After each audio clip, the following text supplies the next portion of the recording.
Hey, Rogues! Welcome to Saturday, and yes, Adventures of Tony. I am speaking to you from the past. Hello, it's good to see you. I hope everything is going well for you there on Sunday.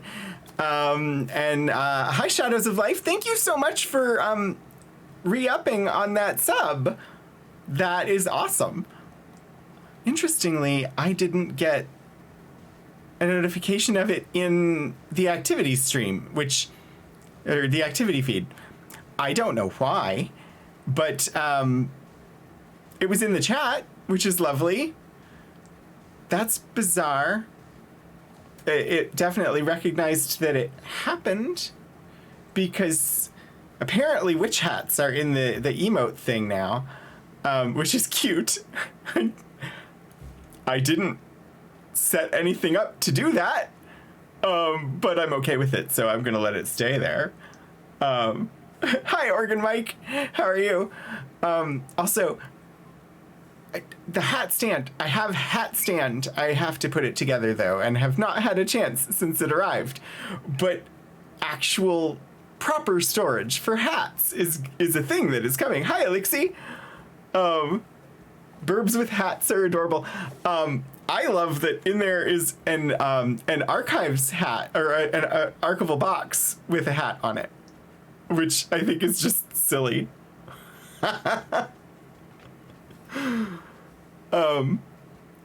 So, yeah, we might do that a lot.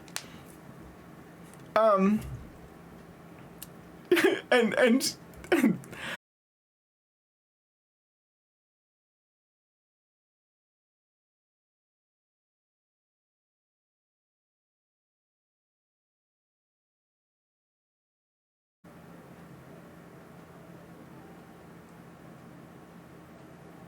okay. Apparently it's gonna be a regular stream day with my internet service preventer trying to prevent internet service. So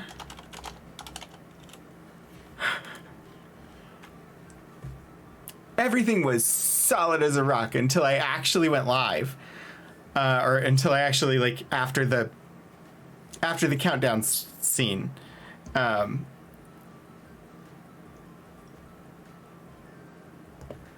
After the countdown ended, suddenly things got wobbly. But I don't really understand, because my computer's not struggling with it at all.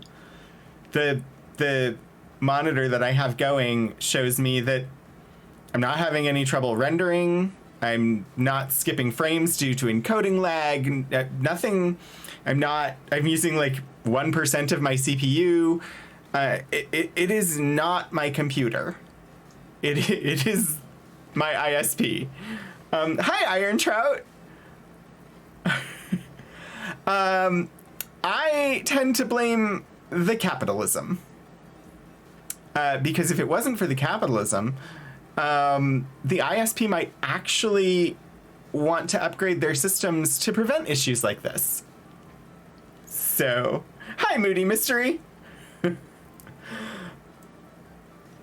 Oh gosh, your computer decided to reboot?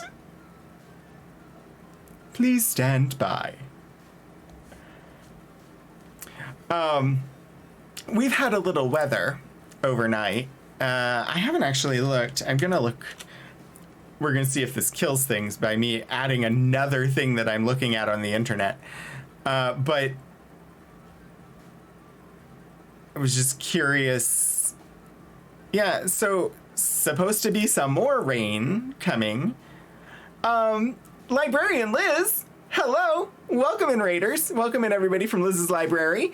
Welcome to the Rogues Gallery. This is the craziness that is, or reverse. This is the chaos that is my stream. Hopefully you can take care of your pupper now and not have whatever was going on continue. So yes, the chaos. I was just looking to see I don't know where the eye of the storm is. Like, the hurricane is not a hurricane anymore, but the eye was supposed to pass over us like 6 a.m. this morning, and I haven't looked to see if it actually did. But also, hi, did we shout out Liz? We did. Thank you. Thank you, Elixir. If you're not already following Liz, you should. And I was just going to look at the National Weather Service. And also, if you're new here, I'm Rogan27. This is my channel. I do games 3 days a week, and I stream from the library 1 day a week, where I share things from our special collections and university archives. So if you're interested at all in any of that, info is below in the About panel. Today is retro gaming. I've been playing the Ultima series of games. We're on Ultima 6. Tomorrow's Mass Effect. Monday is controlled by this wheel as far as what game we're playing. The last time we spun it, it said Psychonauts. We are almost done with that game. It's almost time to spin this wheel again. So, yeah. Oh, I love the little Sherry emote.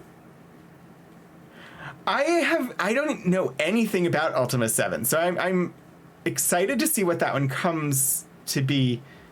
Not to be confused with the Eye of the Storm, which starts to get a little too metaphysical. Indeed. Yeah, I don't really know much about 7. Oh, lovely. Okay, so the low... At 8 a.m. this morning, the low was still south of us. Anyway, it doesn't really matter. Oh, and the shout out went again. There are so many games on the wheel. Also, I thought I turned the wheel off, but apparently I did not. Or I turned it on again. Who knows? I was just gonna look.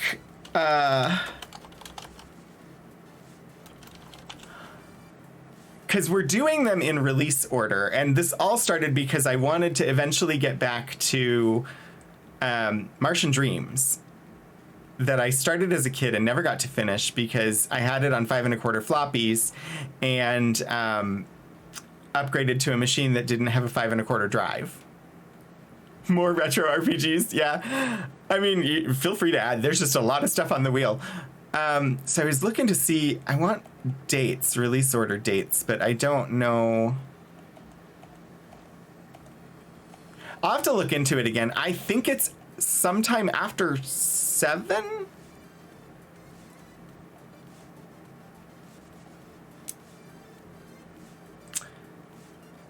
I don't remember the release order. I don't remember when Worlds of Ultima came out. Spin-offs and other games.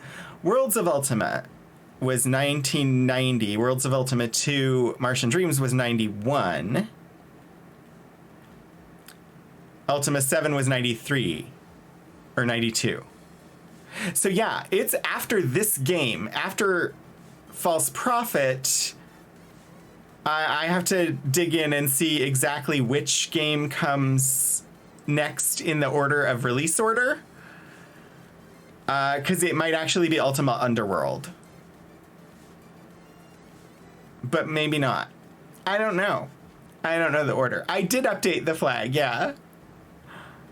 But we may actually be on to Worlds of Ultima: The Savage Empire next, after this one.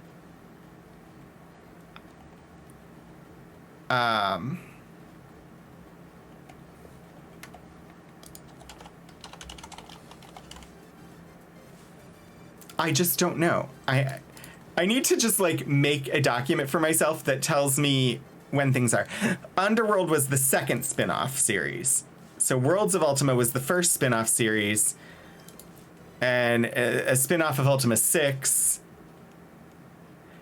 So yeah, I think after we finish 6, it's time for the first Worlds of Ultima game, and then Martian Dreams. And then after that, I think we get to Ultima 7. there's a few more games in the Ultima series before we finish it. We're sorry. The wheel you dialed is currently full. Please do not attempt to move more games to the wheel at this time. Do Martians dream of electric sheep?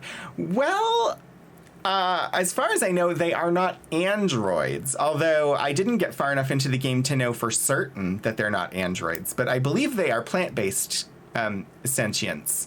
So unless that plant is electrical plant, I don't know. Maybe they do dream of sheep. Maybe the Martians would like to eat some sheep. Anyway, yeah, a power plant. So I think I do want to get some actual gameplay in today. Dejathoris? Okay. I do not know this. I am looking it up. A fictional character and Princess of in Edgar Rice Burroughs' Martian novels. It's okay. It's the wife of John Carter of Mars. Gotcha. That makes total sense. Yeah. I didn't know the name off the top of my head. I haven't spent much time with the Edgar Rice Burroughs Mars novels, so plant life form, like, oh gosh, not Jenny Greenteeth, Jenny McPlantface from Shield of Tomorrow, which was a Geek and Sundry Star Wars actual play show a number of years ago, GM'd by Eric Campbell, and the players were many of the people who are now part of the Streampunks, who are amazingly awesome, and who are actually starting a brand new actual play campaign this coming Monday night. So if you're at all interested in getting in on the ground floor of an Aliens RPG actual play, their first episode of Beacon will be Monday night, immediately after my stream on Monday. And so, yeah, they're doing an Aliens RPG actual play starting Monday over on Q Times. And just because I couldn't help myself and I needed to be able to celebrate Beacon when it goes live on Monday, and I had an open emote slot. There's a bacon heart emoji, or a bacon heart emote in my emotes now, so that I can throw bacon hearts at them on Monday. It probably won't last past the current season of Beacon, but I can't help but think bacon every single time the name of the show is mentioned. So bacon hearts. Hector would be great in more of them. I don't know if he's interested in doing them. I think he's doing I think he seems like he's happy doing like comic book stuff and reviewing The Simpsons episode by episode, and all the other stuff that he's been doing. Sam said the same in their stream about the bacon. Bacon sandwiches. I don't know that I've ever had one. Honestly, never thought about them until Lord of the Rings. Honestly, if I could share a secret, it's not really a secret. I'm not the hugest fan of bacon generally, like as a food. Not a huge fan, especially when they wrap it around freaking scallops. I want to taste the scallops. I don't want to taste the bacon. Anyway, BLTs are good though. Yeah.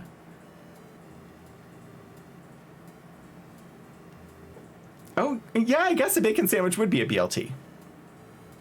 Okay, I am going to move us. Oh, hi, Orangitis.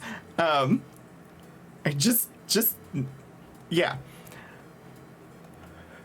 Blats. GLBTs are also good. There was a restaurant we used to live near in Minneapolis that had a sandwich that was the GLBT, which was The G stood for guacamole, but it was really just smushed avocado. But it was guacamole, lettuce, bacon, and tomato. So GLBT.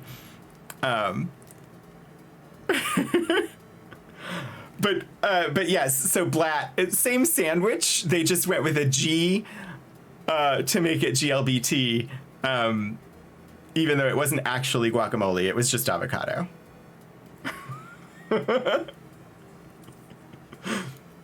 And I mean, a smooshed avocado with even one thing added to it technically is guacamole, right?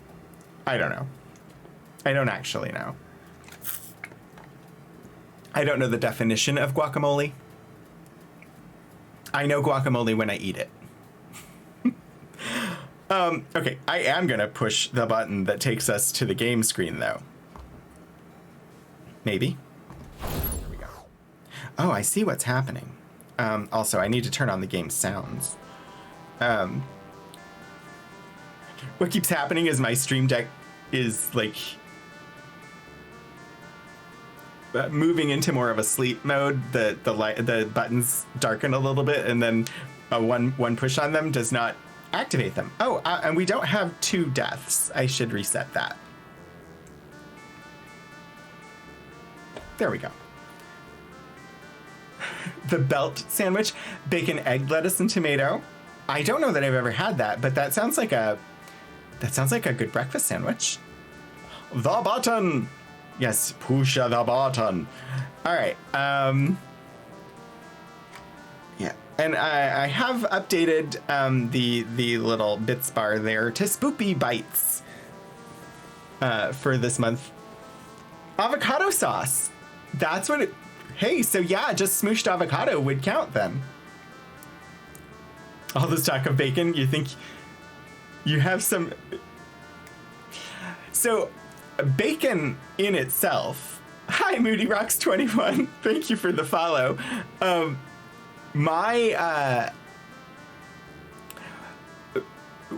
In my household, there are 2 people, and we each like our bacon cooked completely differently. For my husband, who does the cooking, bacon should be cooked until it is, if you pick it up, it's mostly dry and completely rigid. Like, it's not like bendy. For me, I want it sort of, I want it to still be bendy. I don't want it like raw, like floppy, like slithery. But I don't want it like cooked to the point where it's dry and crispy. He likes bacon to the point where you could crumble it up and use it as a salad topping. And to me, that's not enjoyable. Ooh, pocket bacon. Yes, oh gosh. And yeah, we do have D&D later. I will need to refresh my memory as to what happened 2 weeks ago, because I don't remember. Anyway, Ultima. I need to actually press buttons in the Ultima game while we chat. I understand, like, how crispy bacon could be something that people like. I just prefer mine to have a little bit of chewy rather than crispy. I still need to learn about Fate. I don't really know the system at all. I also don't know where we are. I know we were selling and buying. I have 3 leather helmets to sell, apparently. What? We're starting with some shopping because I need spell components. Oh, right. For the helms, I needed to go to Buccaneer's Den or U to sell those. I need to stop off in Empath Abbey to sell some honey jars. You all can't see the spreadsheet right now. Oh, gosh. I don't like those button placements. I'll fix that later. Where my hand went to go to turn on so that you could see the spreadsheet was not where the button was. I did a lot of editing things this morning. Wait, we rang a bell and called a whale? Oh, yeah! We're riding on the back of a whale under a sea of moving ice. I forget the name of the sea. It's Forgotten Realms. It's up in Icewind Dale. But yeah, that's what we're doing. It was a wild party.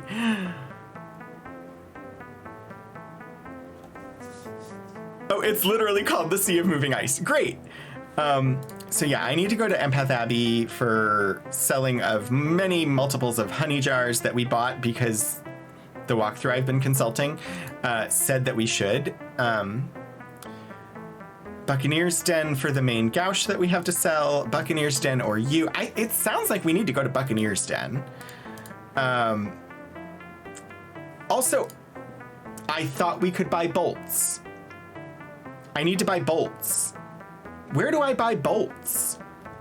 They don't sell them at the archery shop. And we need to go to Paws to buy cheese. Hi, Galara Dragon! Thank you so much for the 10-month free subscription. It's good to see you. All right.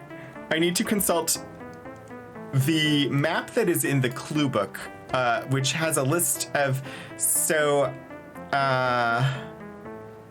they did not have bolts at Iolo's Bows. We need to go to the Fletcher, I bet, which is M. Iolo's Bows is O. O. So up one and left one building-wise.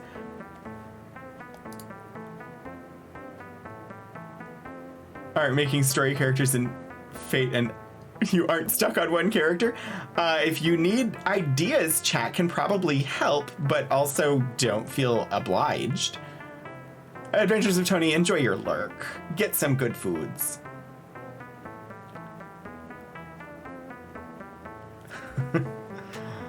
This is me trying to make sure that I don't miss anything in chat. Fantasy Bass Pro Shops. Okay. I need to figure out where in town I am. That's what I need to do. Because literally really just actually need to buy things in order to progress the game any further. I have put off... I put off selling and buying inventory so much that I was unable to pick up things and dying. All right, that's the guild shop.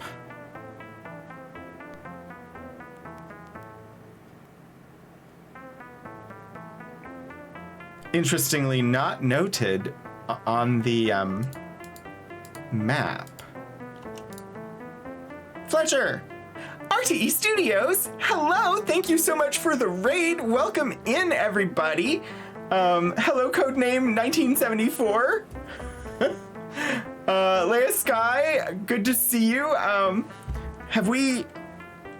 Let's make sure... Oh, Muba, wow, you're ahead of me. We already called them out. If you're not following RTE Studios, you definitely should. They are... they have been doing... I don't know if you do anything else, but I know you do... TTRPG streams, and there are some wonderful, wonderful people over there. You should definitely give them a follow. I'm going to try speaking to this person, and the music will disappear because I do so. Gwyneth, wait. It said this was the Fletcher, but you sell the bows. You're the one that didn't have what I need. Oh, B. Wow. Wait, you met your Empress? Nice.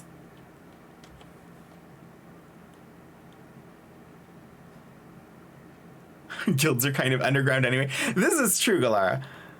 They are like the Thieves Guild. If anyone knows Fate, you're stuck on a character's high concept of skater and blank. This story is superhero-ish story, fire energy powers, and the oldest kid. Next building north. Thank you, Moody.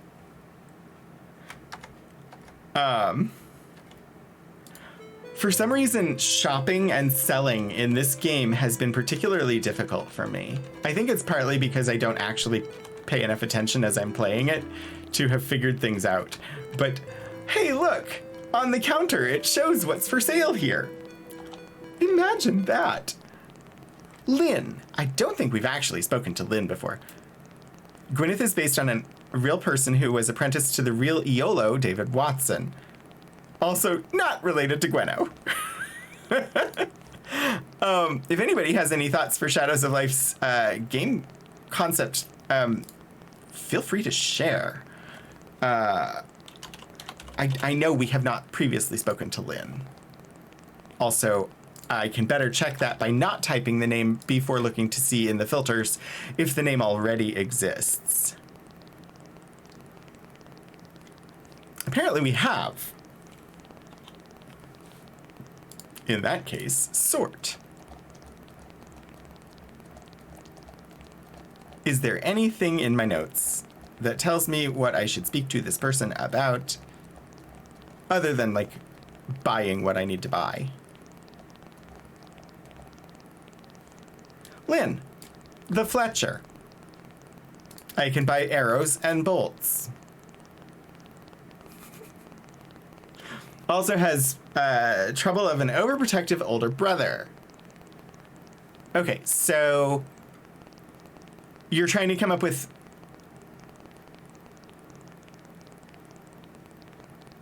the other half of the high concept, so skater and something. Fire energy powers, oldest kid, and has an... Oh, and they are an overprotective older brother, I think is what you're saying?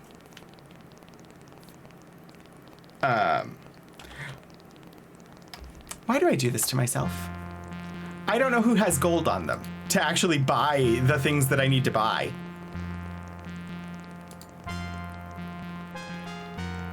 All right, Iolo needs bolts.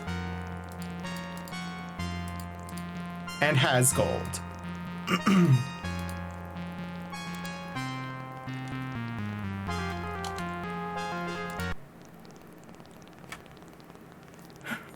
Everybody has swamp boots, Moody. All right, and Iolo is going to buy crossbow bolts. I sell bolts only by the dozen. Are they cheaper by the dozen? How many dozens? I don't know, 6? I can't carry that many. Oh, but they'll sell me 5. Okay.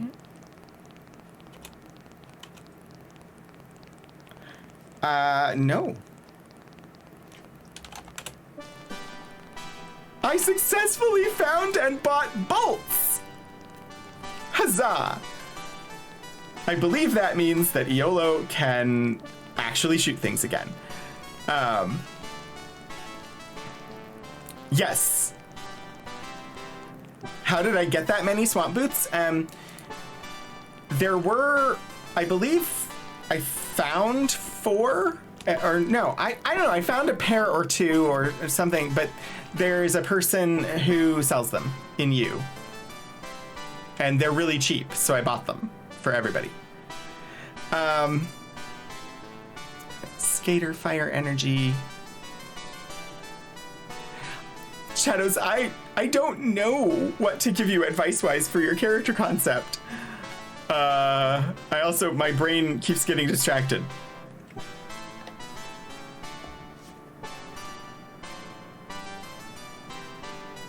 Yes, yes, Mike, I love that it was, you can't carry that much, but I'll sell you enough for what you can carry. That was excellent. That was very useful.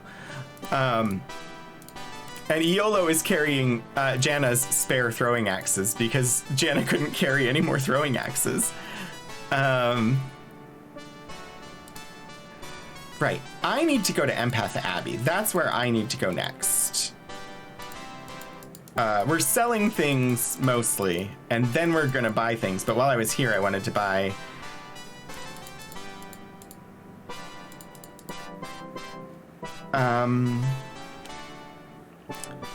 All right, the quickest way to get to Empath Abbey. Empath is the one by you, right?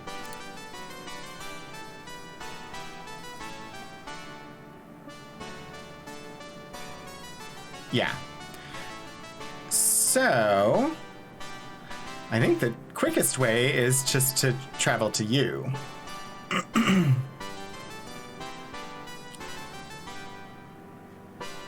Which is 2 to the right. They gave me this Orb of the Moons, and I use it for everything.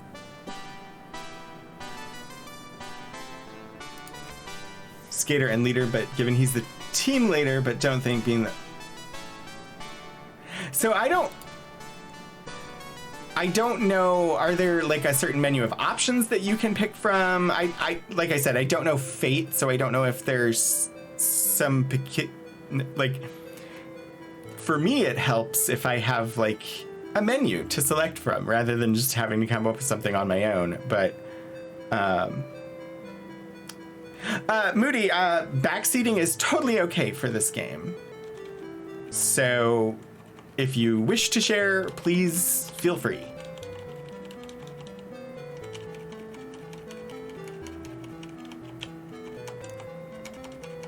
I played for a bit without even consulting a walkthrough, and then I was just like, you know, it's just more fun for me if I get some guidance now and then. So I have a walkthrough that I've been consulting occasionally, but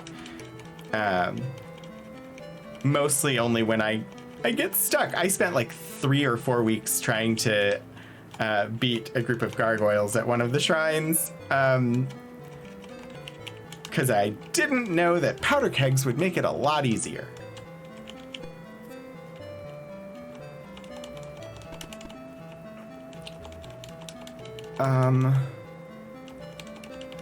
I think I'm following the right path.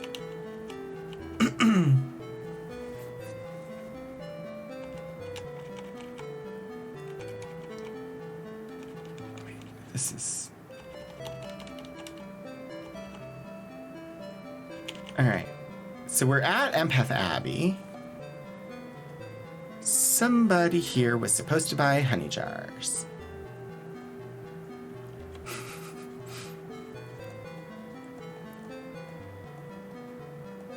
Yeah, I've definitely picked up a ton of throwing axes. I don't know that I've picked up a bunch of spears, but... Rykar! Thank you! Welcome! Lurking for a bit. Enjoy your lurk. So far, so good. Brotherhood of the Rose. There's nothing so exciting as watching someone who's completely lost walk in circles. Oh, sure, sure. Why does it do that? Stop that. There. I don't know, the walkthrough said buy honey jars and sell them in oh, I have a name of who I'm supposed to sell them to. I am supposed to sell them to Zeke. I do not know where Zeke is. Have I spoken to Zeke previously?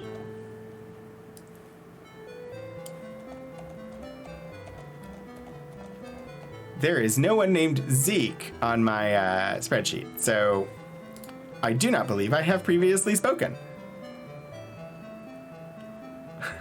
Which shall a throwing axe, a throwing axe, a throwing axe. Galara.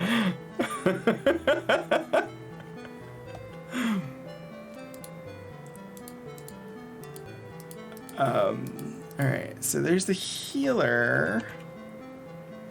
That is not Zeke.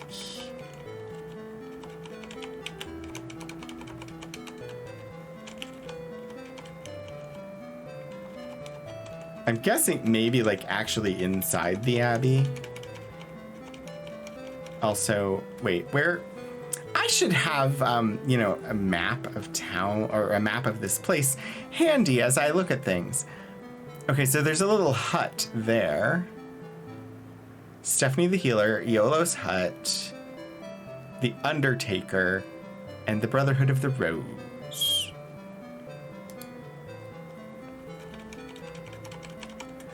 I mean, they can't buy them for that much. They're so cheap, people literally throw them away. What is that dog attacking Julia? Why is the dog attacking Julia? I don't want to attack the dog. It's a wolf. Okay, if it's a wolf, we're gonna allow combat. Hopefully I don't take a hit. I thought it was a dog, and I was like, I don't want to attack a dog. I'm gonna get in trouble for that.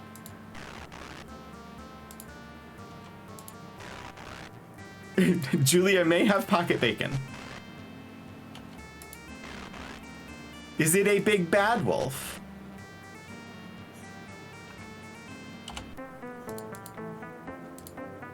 Right. Searching here, you find nothing. Well, fine. All right, flowers and bees. I mean, flowers and bees makes a lot of sense. Why would I ever look where there's flowers and bees?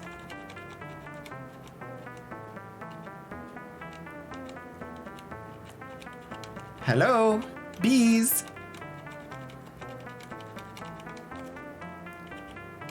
Hello, bees. I know there's the graveyard, but I don't think there's flowers and bees at the graveyard.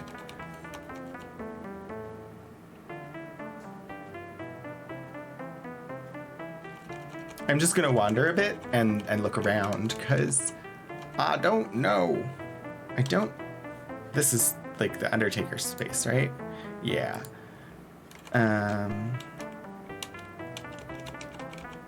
This is the first game where towns have been like this, and I like it, but it's also much more difficult to navigate the towns, but mostly because the map is so tiny. I want bigger maps. That's what I want. Flowers and bees. Apparently I'm talking to myself. Hi, Key Squared. A peasant. Also, we're gonna be jotting notes, because this is the first time I have spoken to this person. I assume this is Zeke.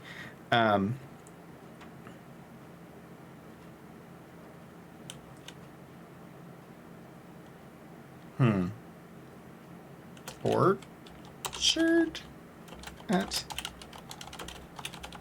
I don't know what to call it. You see a gnarled man with knobby muscles. Reef? Muscles.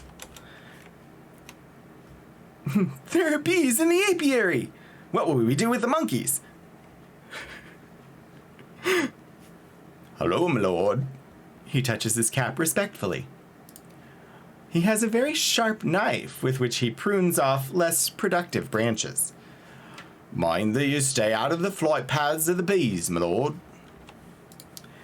All right. Bees is a keyword.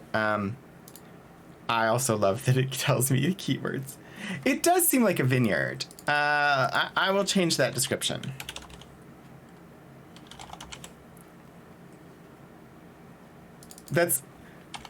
I'm trying to do more than just at Empath Abbey, because the places are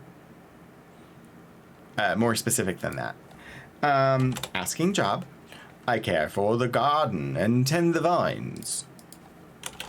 Garden, vines. All right, so you're a gardener, not an apiarist? Maybe the vines have flowers for the bees and not great. This is possible.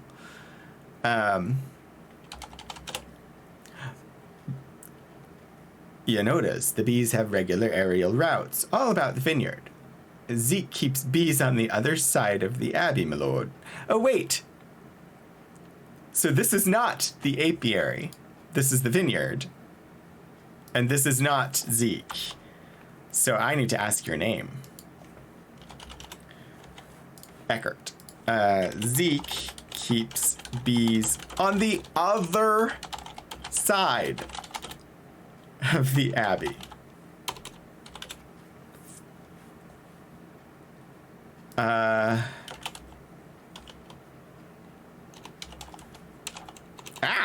can't type. Eckert. Vinekeeper. Too many Ultimas. Never. Oh, Galara, enjoy. Enjoy the piano. If you can see the words as, whoops, as the captioning makes them. All right.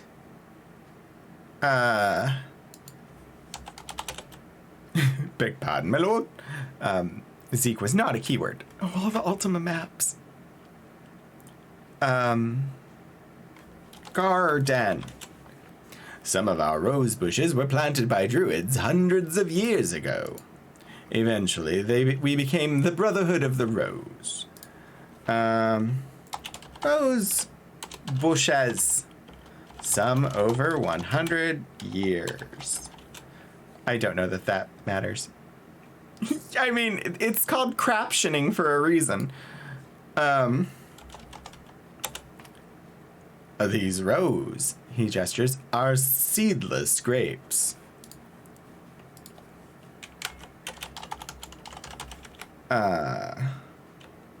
These rows are seedless.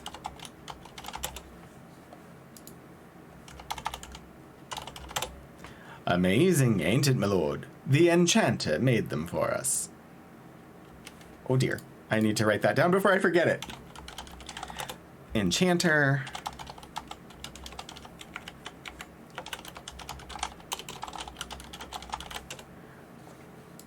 Now I grow new vines by grafting seedless grapevines onto regular rootstocks.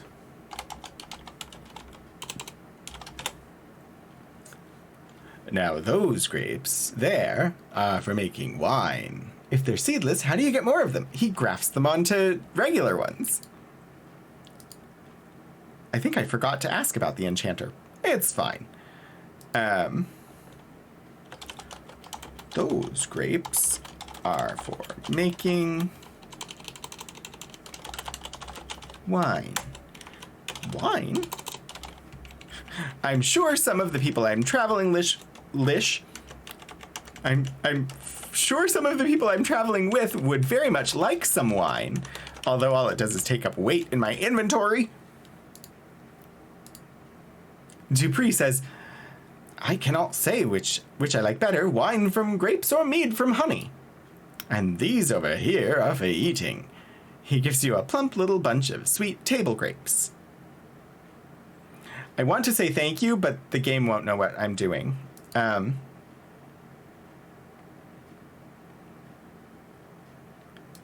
right, ask about wine. Ask Farron of that. Ask Farron. Have we spoken to Farron? We have. Okay. Why are you carrying wine in your inventory? Drink it. I suppose I could. I don't think I'm carrying any. I think we threw it all out because I needed the space. Also, I was supposed to... Not Darren. I'm trying to keep track of the keywords. Yes, my lord. He lives east of here between two rivers. His hut be due north of Britain, or so they tell me.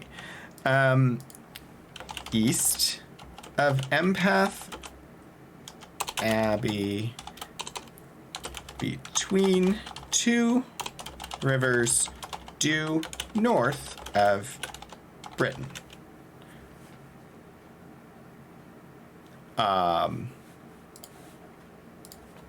That is useful. I'm actually going to throw that onto the quest list. Just find enchanter. Is his name Tim?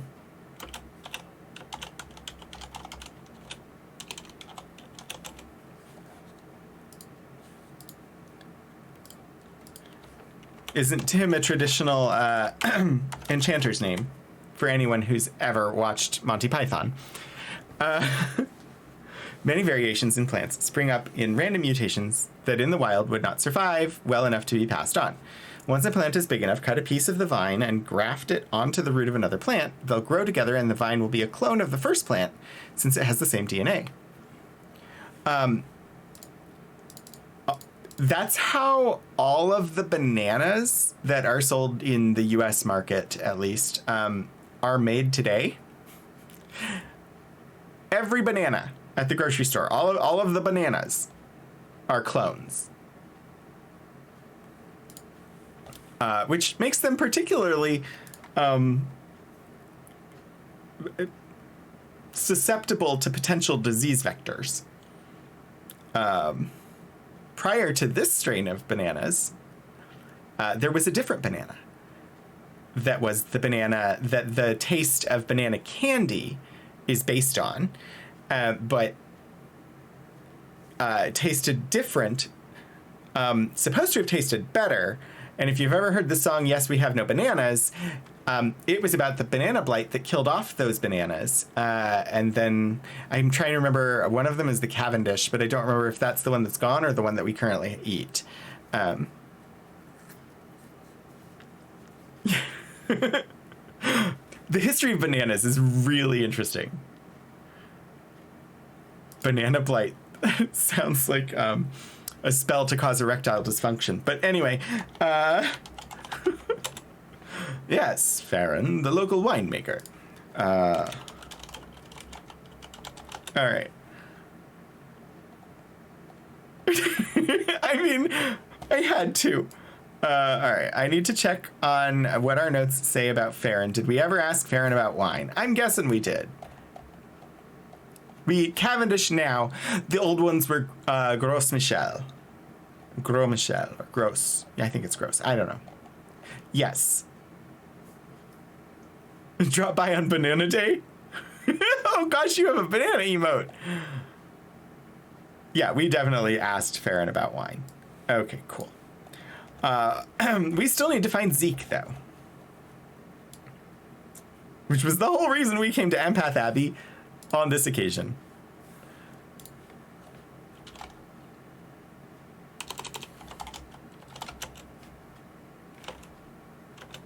All right.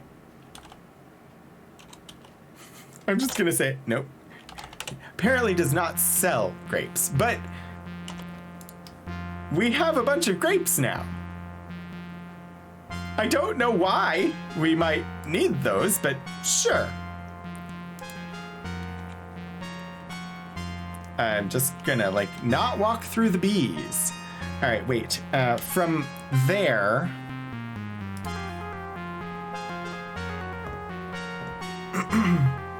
on the other side of the Abbey...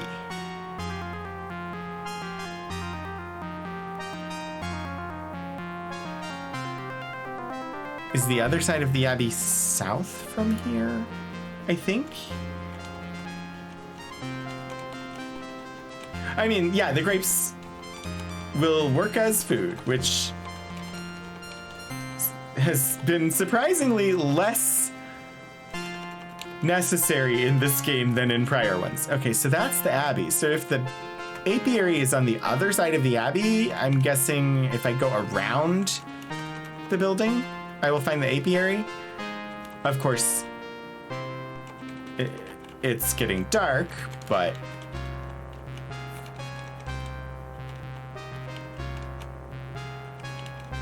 Oh, maybe I could have gone through the Abbey. Beehives! Ha! I caught you before you went to bed! This is, the customer who walks into the store at 1 minute until closing time, and they just need 20 things. You see a strong-looking man with just one arm.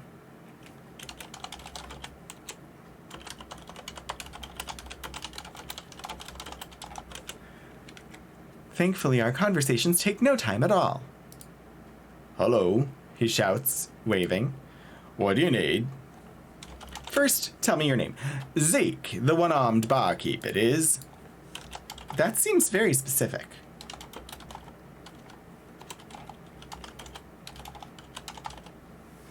A beekeep. I was like, barkeep? What? Beekeeper. Apparently his name is something we're supposed to ask about.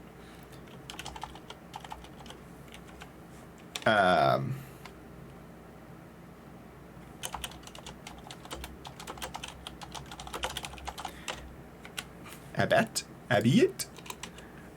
My typing skills, while observed, are not great, and you weren't even looking at them, so I could have pretended that I typed that without problem. Lost me arm and gained that name in battle. He flashes a yellowed grin at you. Were you fighting gargoyles by any chance, and do you have any advice? Lost arm in battle.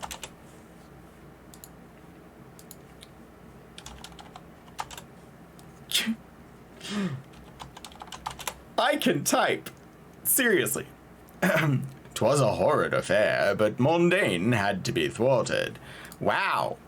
That was a long time ago. That was Ultima 1.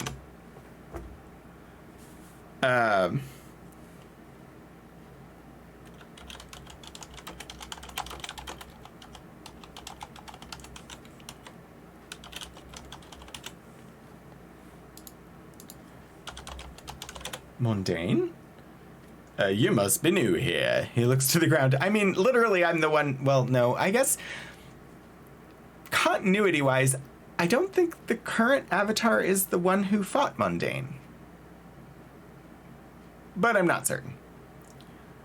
He brought an age of great evil unto our land. Yet try and tell today's children of the age of darkness. There's never any typos in the chat. They believe nothing can go wrong as long as the avatar lives. Brought age of darkness. I don't know that I needed to even put a note down. It's just if I don't type something, then I'll feel like I missed something. So even though it's information that I already know and it doesn't point me to anything, I had to take a note. Bees are true friends. They work all day making honey and scattering pollen. All we have to do is provide them with hives. He laughs, and get stung once in a while. They work a lot and provide. I don't know, whatever. Hives! I buys all my hives from a nice lady in Minot named Michelle. She weaves them out of straw. I think we already knew that.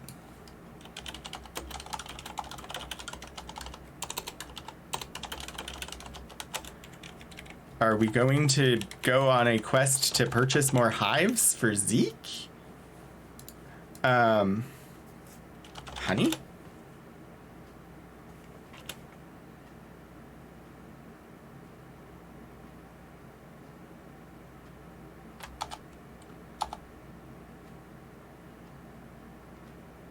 It'll cost you 10 gold for the honey. Interested? Sure.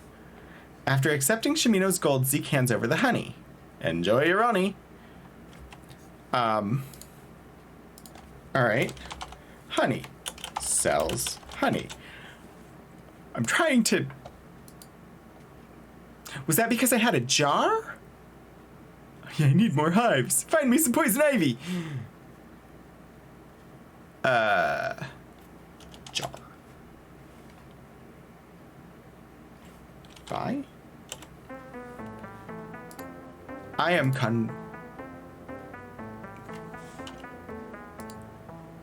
jar of honey, jar of honey. What do we do with the jars of honey? Does it count just as food, or I have honey jars. Type sell. I will try this. I mean, seems intuitive, but at the same time was not. Ah. 7 gold for the honey jar. Yes. Nice.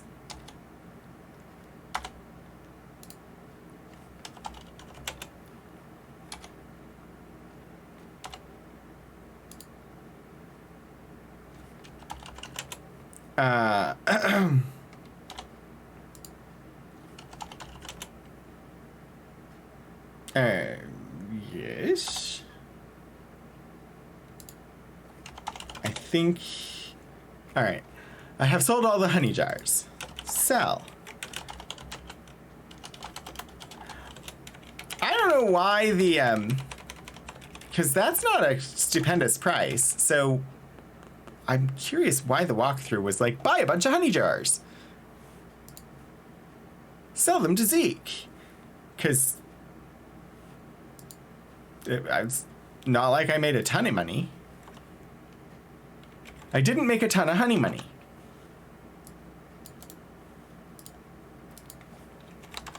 But now I know.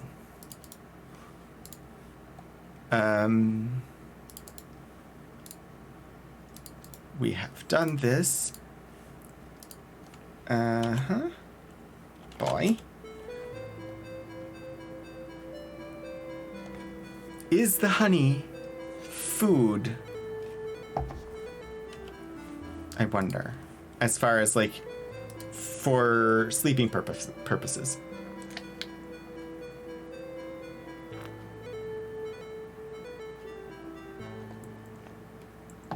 I suppose that's possible.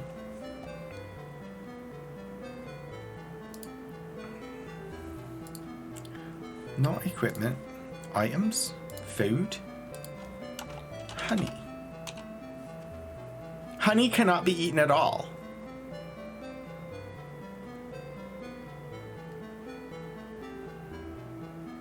Wait, okay, so this says, note, because of a bug, characters can eat butter as if it was food instead of eating honey. Honey cannot be eaten at all.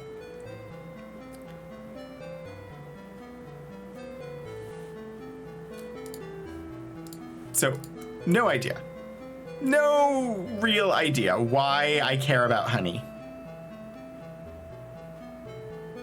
It's okay, though. I have multiple jars of it and don't really need to carry them if they're not going to be useful. Anyway, Minoc, Trinsic, or Buccaneer's Den for the main gouge that I have to sell. Buccaneer's Den or you for the other items. I got bolts. So you and Minoc, we have been to. So I think those are the stops for selling of those. And we need to buy some more cheese for Sherry. And we need to go to pause for that. I don't think we've been to pause yet at all in this game.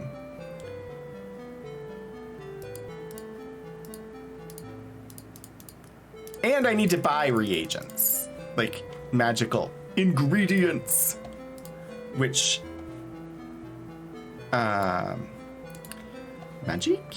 magic shops, various ones. So I'm gonna need to look and see which magic ingredients do I need to buy. So we'll do that in a moment because travel is relatively quick given our Orb of the Moons. So if I'm going to you, we're basically at you already, but we'll do this. Plop down a little red gate and jump on through.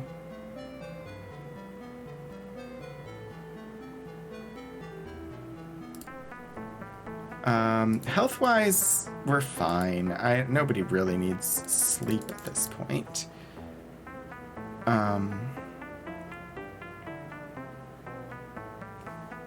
Where...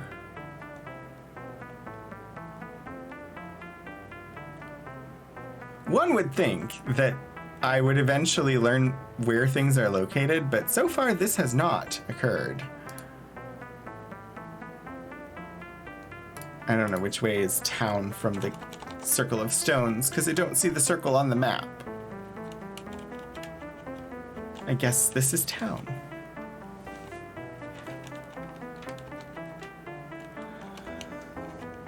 Right. A food shop. I don't need food. I have plenty of food.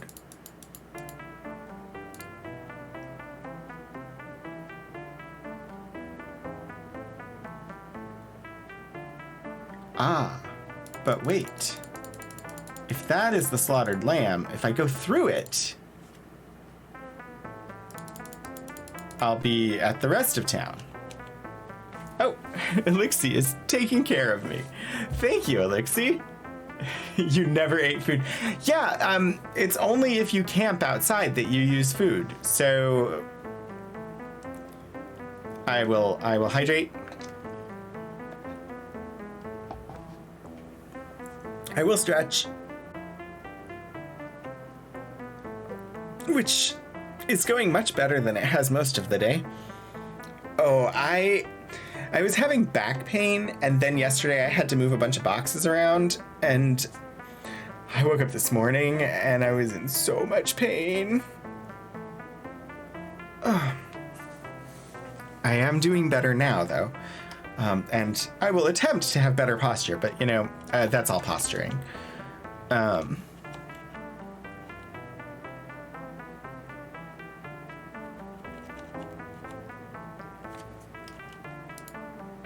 Another food shop sign. That's the governor's place. Arms of Justice is what I want, which should be this direction.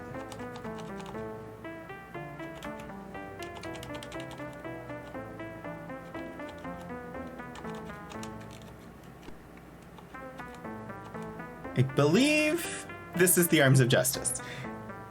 And I'm going to attempt... I don't remember. I taught myself how to make time just skip hours so that I could pass time quicker, but I forgot it.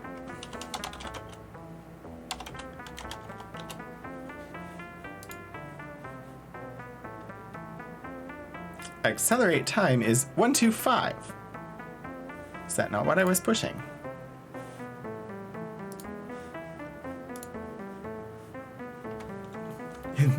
In the arms of the justice.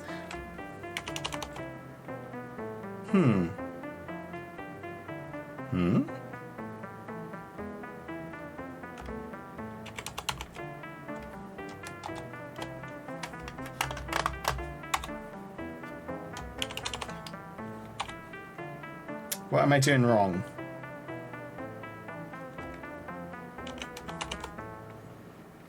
I don't know what I'm doing wrong. It worked last week.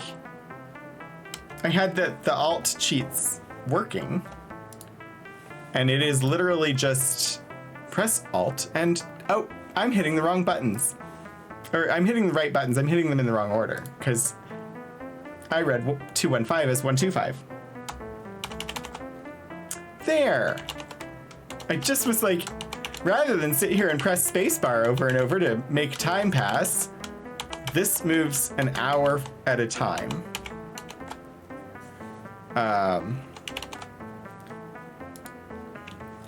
Someday, the armorer should show up and I can sell a few things.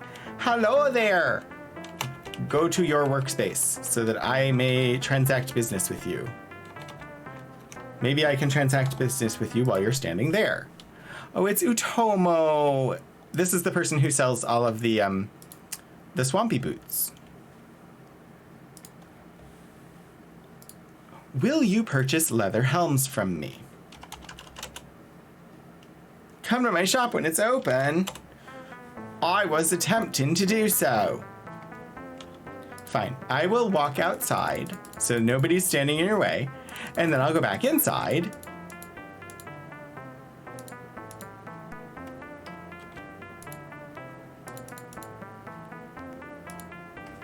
Talk. Huzzah! Sell. Leather helm. Yes. Leather helm.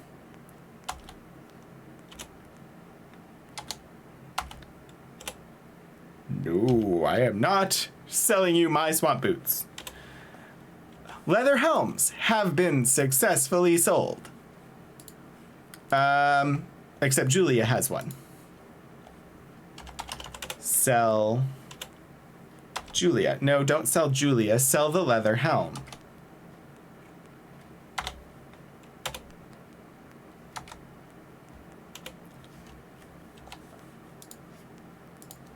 I did not expect buying and selling to be so much work in this game.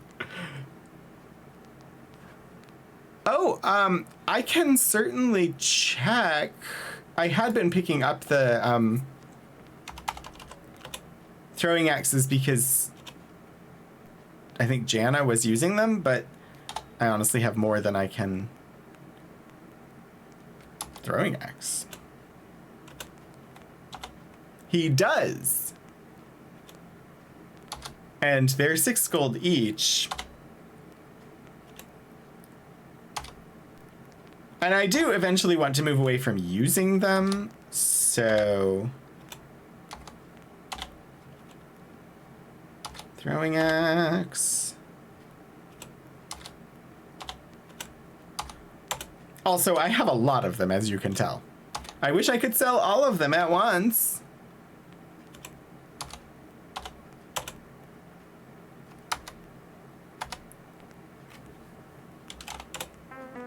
Sweet. So that puts me at... Well, if I'm gonna carry around the grapes, I'm gonna put them in the bag with the other food.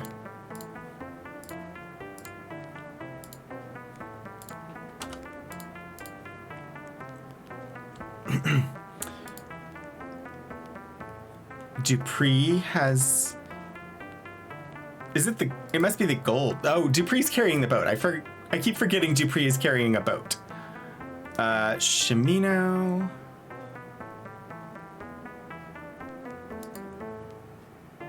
And now Iolo has freed up some inventory space.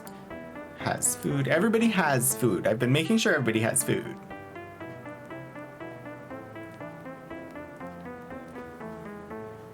Brittany's shop. It's called Britney Spears. Oh gosh.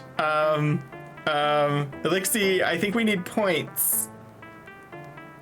There are some points that need to be awarded in the chat.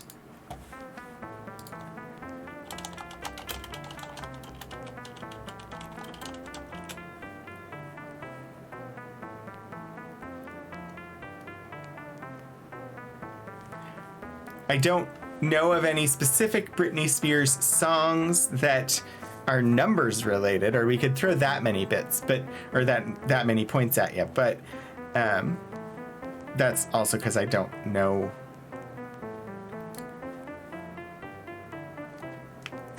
Oh, kitty cat. Yeah, inventory management has turned out to be extremely necessary in this game.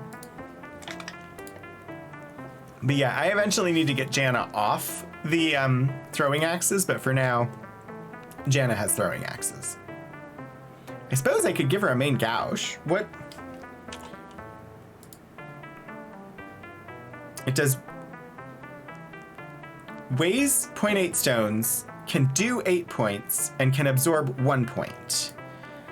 As opposed to a ranged weapon that weighs 1.1 and can do 10 points of damage. Yeah, she's sticking with this for now. Hit me one more time, but it's not a lot of points, or oops, I did it again. I mean, you hit you one more time and then oops, do it again, I suppose is possible. But again, it deserved more points than that. All right, so I need to run over to Minot real quick, sell this main gouge, and then we make our way to Paws to buy some cheese. Because I can't have Sherry walking around with us with no cheese. Right 2, down 2. I think I can do that in here without a big issue. 1, 2, 1, 2, yeah.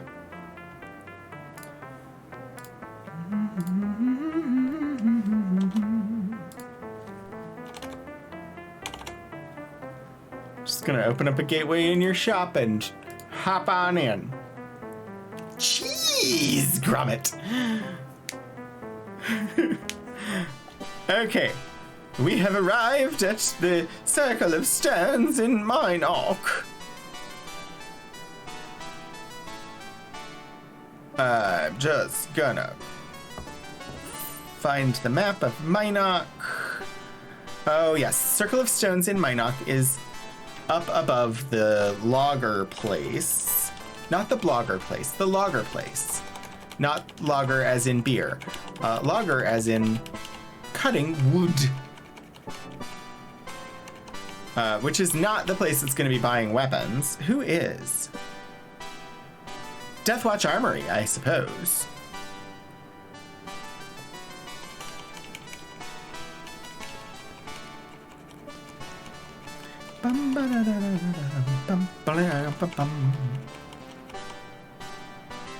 Which should be, once I have a building above and below us, it'll be the one below us.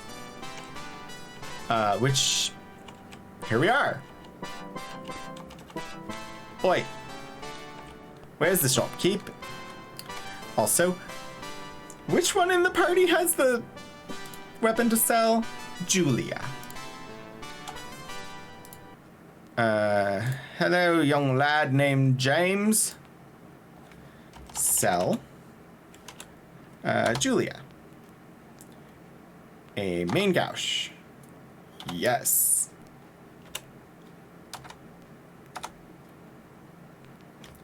Bye.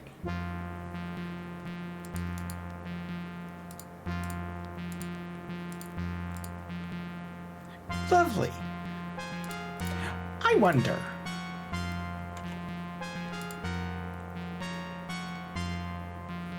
We have a bow, don't we? And we've got some arrows.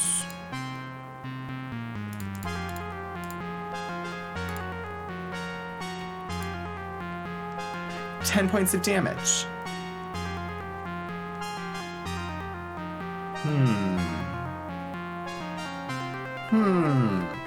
I'm just gonna check. Sell.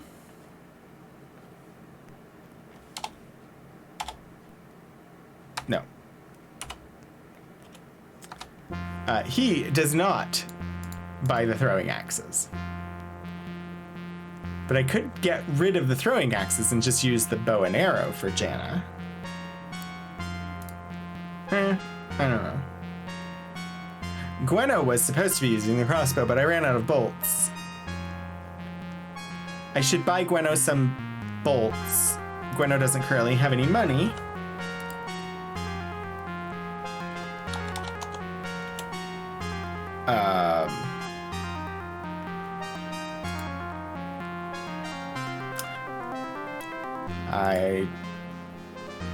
All right. It helps if I actually know who I'm clicking on. There. So Gweno should have money. We have to go back to Britain to get to pause. Oh, Moody, sure. Are you, do you also, streameth here upon the Twitchers?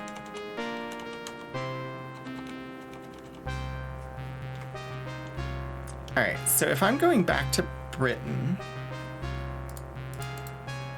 because I can't travel directly to pause, which we want to go to pause, while we're in Britain, I can grab the bolts that I need for Gweno, because I forgot I needed bolts for Gweno, and then we're going to see about getting Sherry a little bit of strength.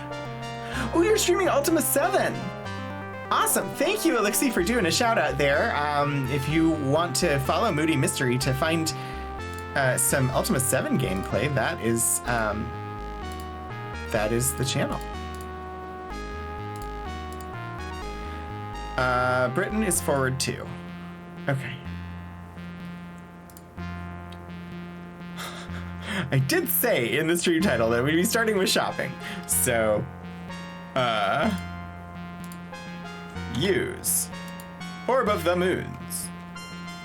Right there, please. Boop.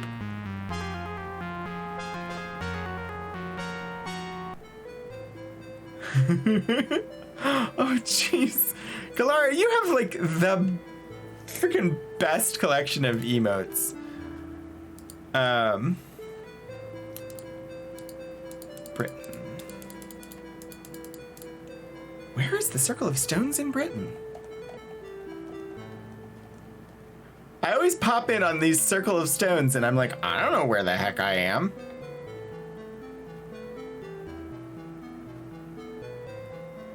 I don't see it on the town map. Well, this appears to be a road.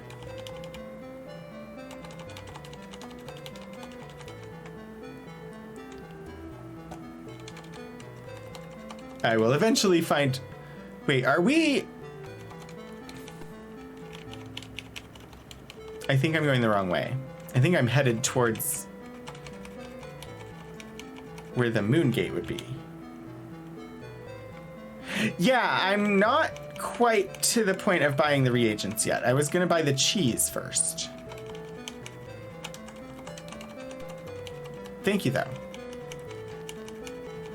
But I needed to buy bolts for Gweno because I forgot to earlier. Talk.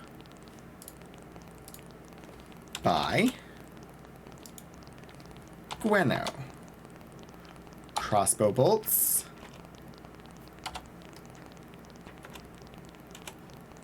No. Buy.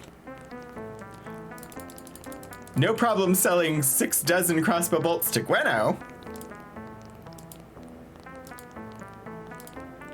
There. All right, we're gonna take a trip to pause. I should double check just to make sure. Let's see. We need to go to Cove. Wait, oh, I need to look and see which reagents I need to buy. This is the thing. Look at the book.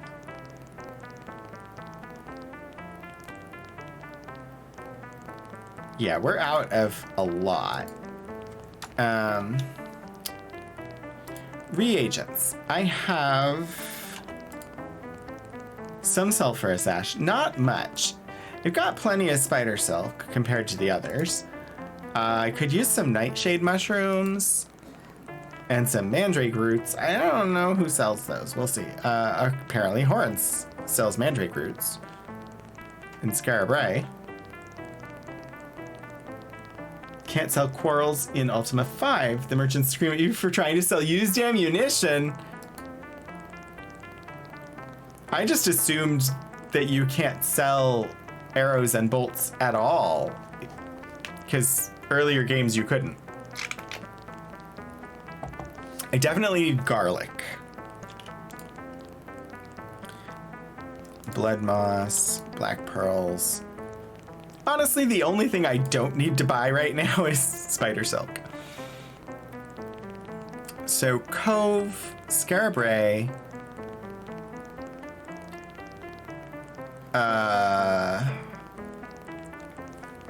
the Enchanter,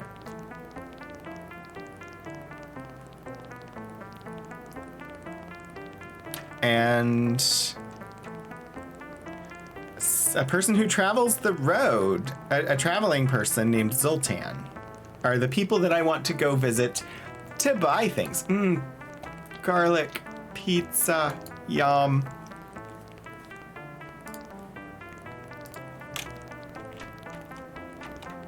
I do enjoy pizza. 200,000 of weapons and armor. Wow. Apparently it does. That is definitely a Stream Elements thing that I did not turn on. I'm okay with it though, but also like I received no notification that they were going to be doing it. I'm looking. Geez, where is that? So yeah, in the emote wall, it's doing that. I'm looking now because use entire screen. Enable seasonal hats. I did have it turned on. It is a thing. So I guess once we hit October, seasonal hats just automatically applied themselves to the emotes. And I think they're cute.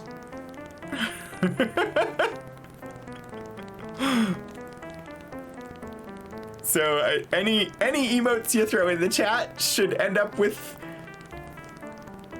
a little witch hat added when they bounce around the screen. Oh, I have to see this one. Oh, I mean, they don't stay animated when they're bouncing around, but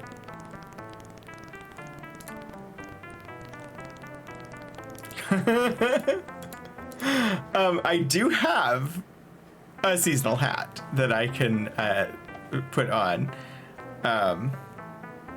So yeah, I will do that for you. But it is going to be... It's going to be the witchy hat, because then I can match all the emotes that are bouncing around. So, Organ Mike, thank you for redeeming a hat trick. I'm going to do that now for you. If I have this oriented properly, I do. That did not go as smoothly as normal, but there we go.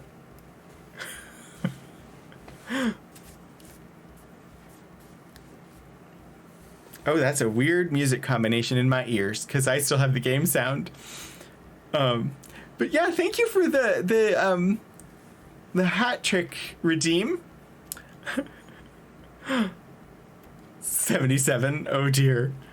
Hi, dearie. Okay, I'm going back to the game now. Or back to the game screen, that is.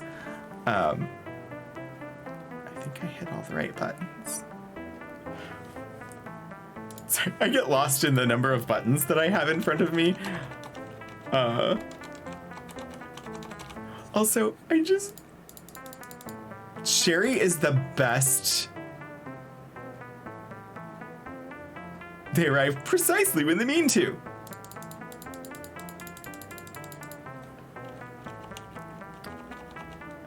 I had to make the Sherry emote. I had no choice. And yes, the archives box gets a hat.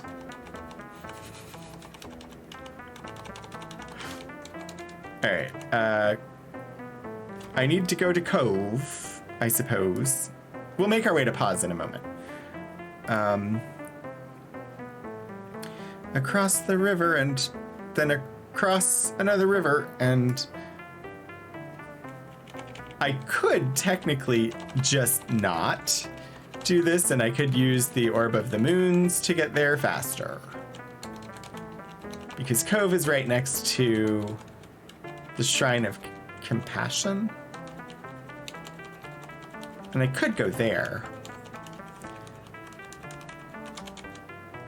But I could also just... It's a short walk. So there is somebody in the Lyceum, Zhao. She sells apparently more than 1/3 of the spells available in the game. But her reagents are, according to the walkthrough, her reagents are really expensive. So there are other people to buy the reagents from.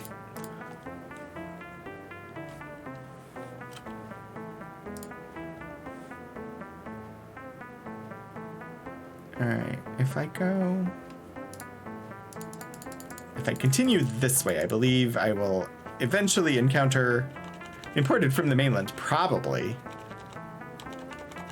Yeah, it would have been faster if I had just jumped to the shrine, I think. Because Cove is over here. It is the same map. As in, like, all of the games. So it should make more sense to me. Rujim. Have I spoken to Rujim? Do I know where he is located in town? I have. Oh, this is the guy whose frickin' building shoots at me every time I enter it.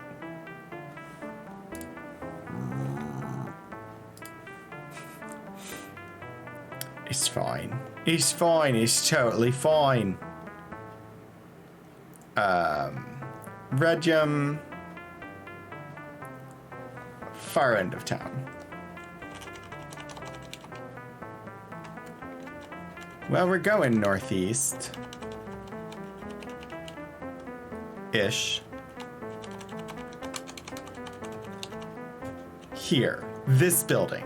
Where the frickin' Drake attacks me when I come inside.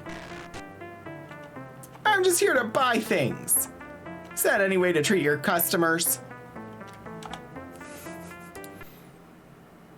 You see a dark-bearded man dressed in flowing white robes. Greetings, mighty avatar. For what hast thou come to my place? Bye. Oh yeah, definitely get it out of the rain. There's lots of rain. Oh shoot, my foot. Hang on. Not buying yet. I need to talk to Iolo.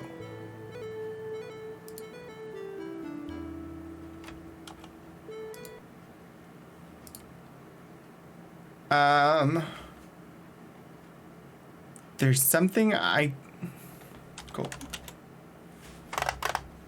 I know there's a way to make him consolidate all the gold to me by talking to him, but I don't remember what it is.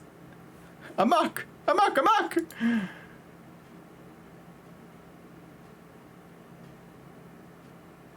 Go to Valor, because strength is important. I haven't unlocked Valor yet.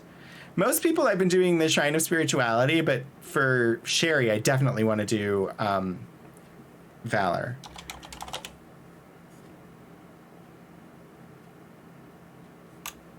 Thank you very much for knowing the command. I knew it existed, but I did not know what it was. All right, Rujim. I want to buy. I wish to buy from you. I wish some garlic, please. 1 per portion. How much do I want?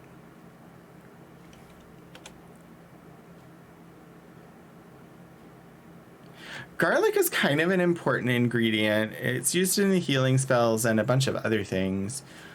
I don't even know how much money I have. 90. The other thing I want to buy from him is sulfurous ash. 1 per portion. We'll buy 90 of that too. Just to start, because I don't honestly know how much money I had. I have a bunch of money. Move all of that sulfurous ash into my little pouch. Move all of that garlic. So now I have 108 sulfurous ash and 94 garlic. 62 spider silk. I feel much better about this. I can do a lot of light spells. I still can't do healing spells. I think I need ginseng for that. I need to go find Nicodemus. in the deep forest north of Britain.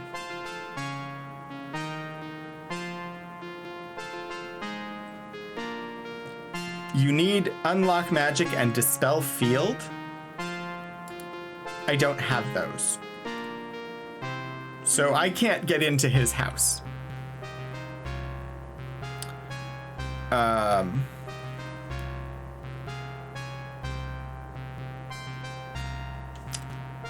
That said, then who should I buy ginseng and blood moss from? Zoltan sells ginseng for 1 per. And everybody other than him that sells blood moss sells it for the same price. So I can buy the blood moss here.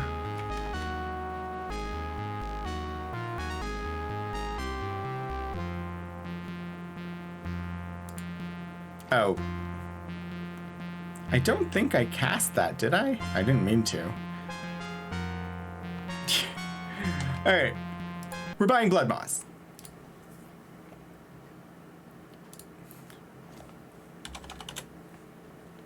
We are not flowers buying blood carrots. Biting blood carrots.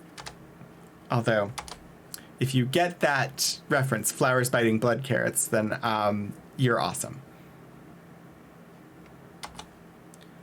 3 per. What's 3 times 90? If I just buy 90 of these. 270, I can afford that. All right.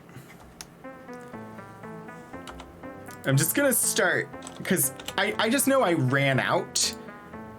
I don't know how much I actually need. But I ran out while Sherry was in a freaking spider web. And it left me in a bad situation. Okay. Horrence and Scarabray and Zoltan along the road. We need to go to Cove anyway, so we're gonna walk the road. I do have plenty of gold, but Zoltan also sells the nightshade fungi that I was going to buy. And sells it for the best price. And also sells ginseng at 1, and I can get back here quickly if I need to. So I think I'm gonna look for Zoltan.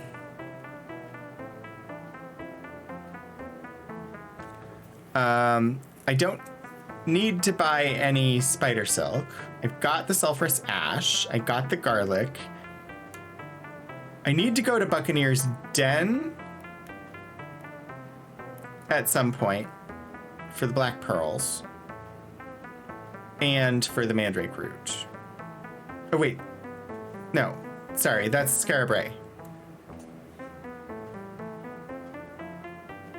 I got the blood moss. So yeah, Zoltan next.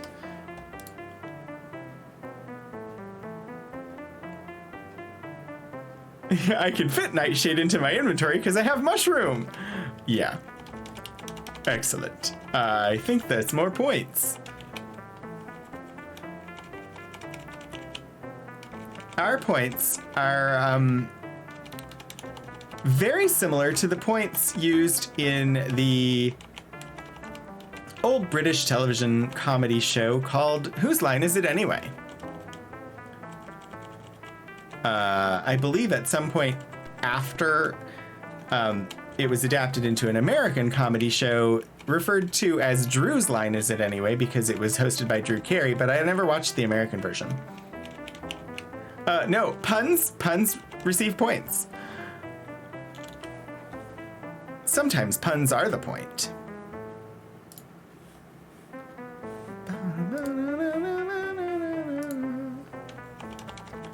Trying not to sing along to the music, but also it's good music. who is Aisha Tyler? Like, I don't even know who that is, but also, yeah, I knew an American version had happened. I've never watched the American version. I've only ever seen the British version. I should save. Where everything is made up and the points don't matter. Exactly. Yes, yes, it's just my party running through Britain. Ugh. Bye-bye. I am not going to speak with that person. I'm sure at some point in the game I will need to investigate his claims of being the king. But at the moment, Wayne Brady?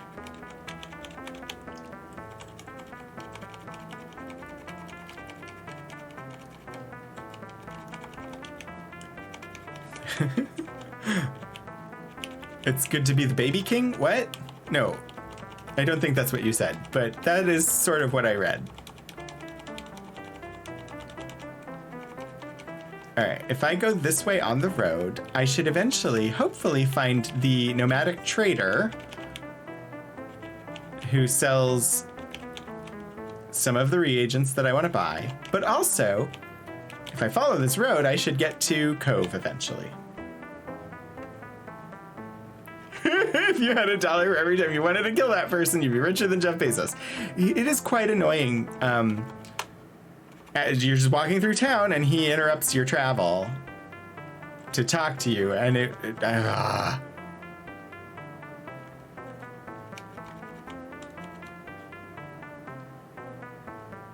What is this place? Did I go the wrong way on the road?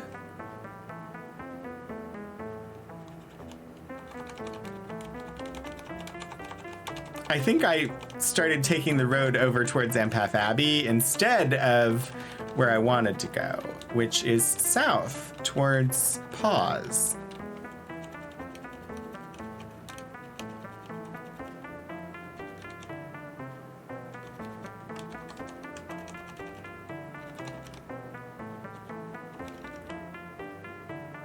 There's an episode of the US version with Robin Williams.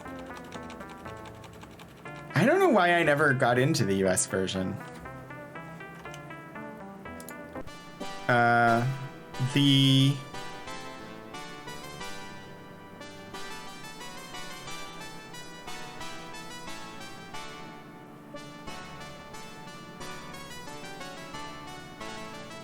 Spirited Path or Spiritual Path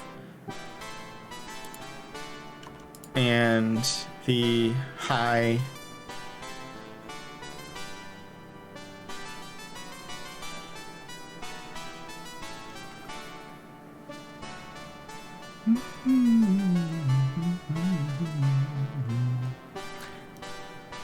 Spiritual Path probably goes to Scarabray.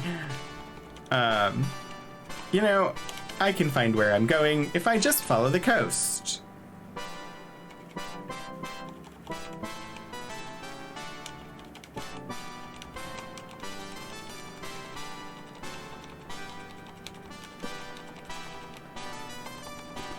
All right. I don't know why navigation is so hard for me in this game.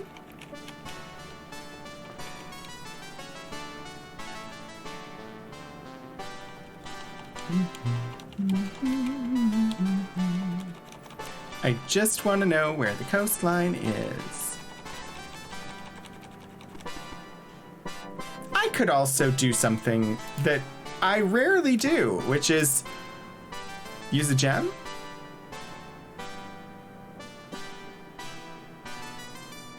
The King's Way, having a sextant would help. I don't.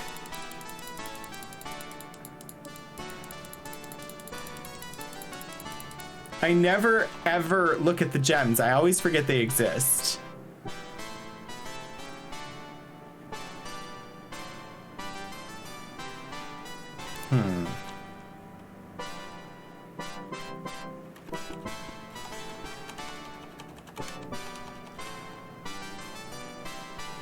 Yeah, So much of the terrain looks identical.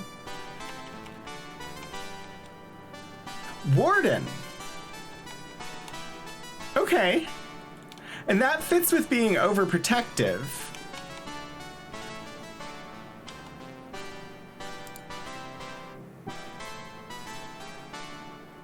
Three rivers. Yes. Yes. Yes. I know where I am.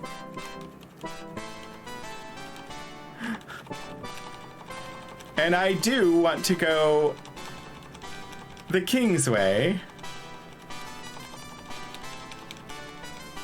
And then south along this road. This is where I wanted to be all along. I'm just not great at, like, actually reading the map. Scrub. I wonder if maybe I should be traveling during the daytime if I want to find this nomadic trader.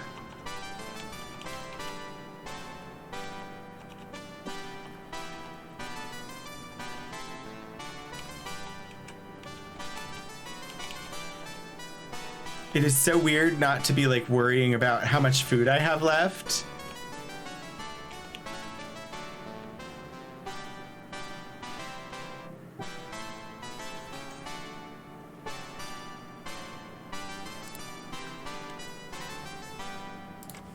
No, I didn't mean to do that while I was...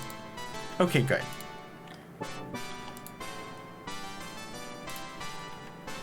It's like, I have torches. I should use them.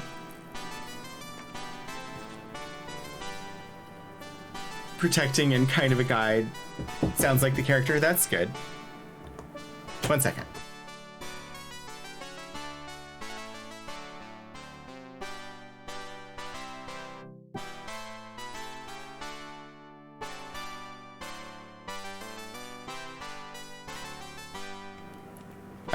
There was a knock at the door. Which I'm nowhere near the exterior door, so...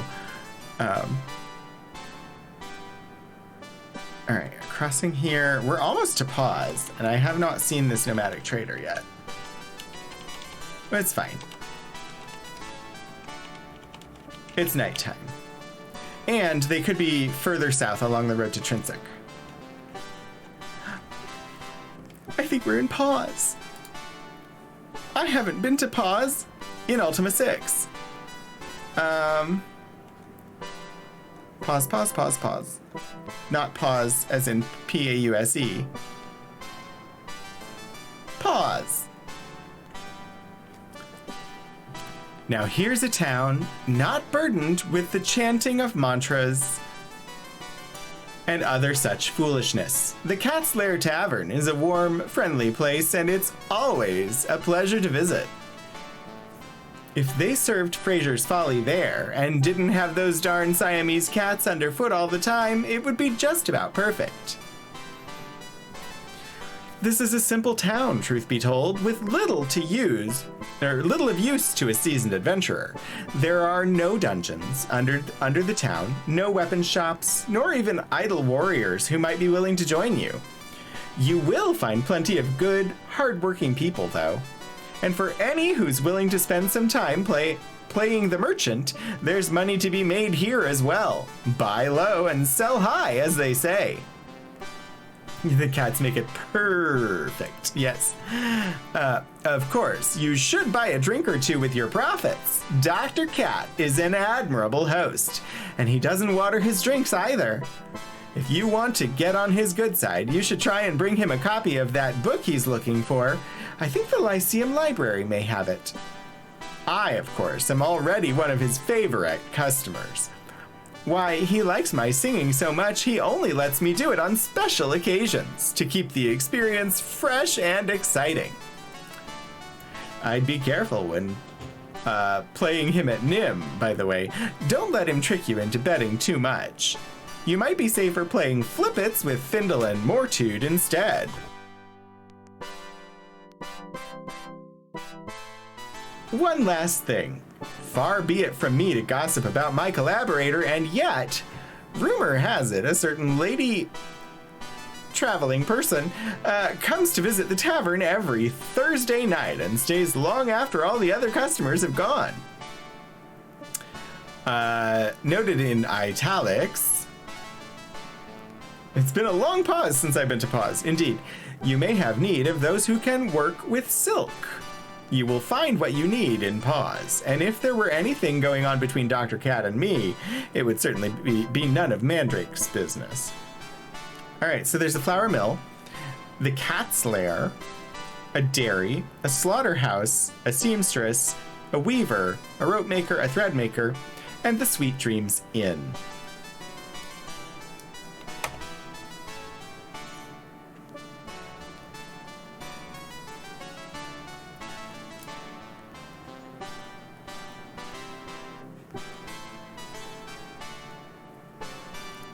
Yeah, you had thought Dr. Cat was responsible for putting pause in Ultima.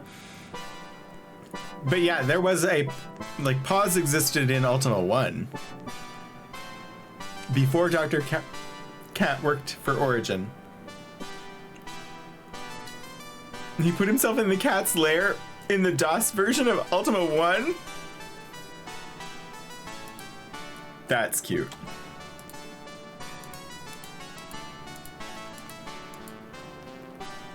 All right, this is the flour mill.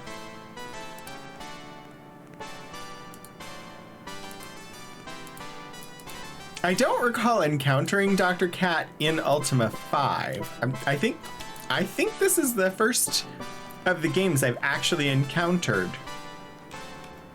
the character of Dr. Cat. All right, so that's the flour mill. I wanted to buy cheese. Yeah, he did not come up with pause. I don't know who Dr. Cat is, so they did not come up with pause. Cheese! But I'm not stealing it. I'm going to buy the cheese.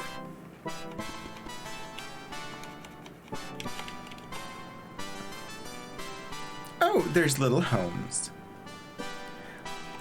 I should maybe stop by the cat's lair.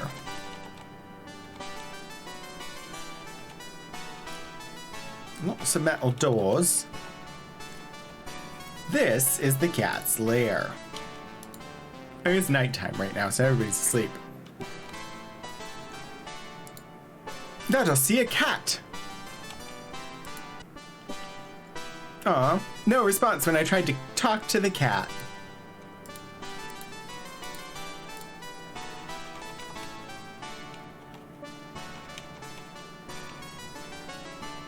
You know them pretty well. You know all the people. So many cats. He's merchant. All right, we're gonna move the cat. I failed. I can't move the cat.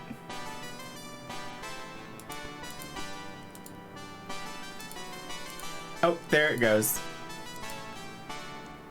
This person is still awake. Yes, I have a mouse in my party.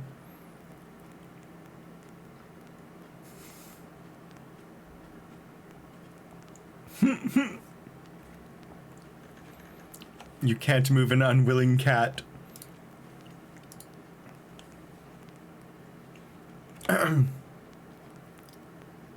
You see an amused-looking gentleman.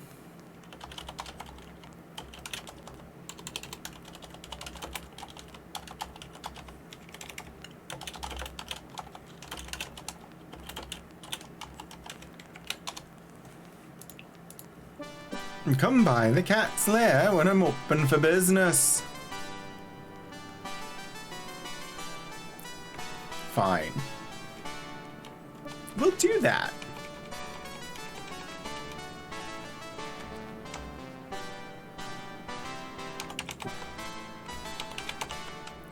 Because you'll be open for business sooner than you think. Futurama. I've seen all of Futurama, and I don't remember which episode that is, but I can imagine. Wait, where are you going? When are you open for business? It's morning, and you're leaving? But you weren't open for business at night.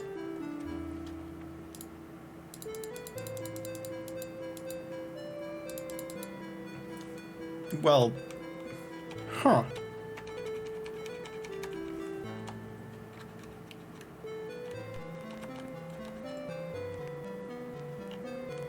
The many cats. Many, many cats. Okay. Hello? Is child. You see a little girl with a doll in her hands.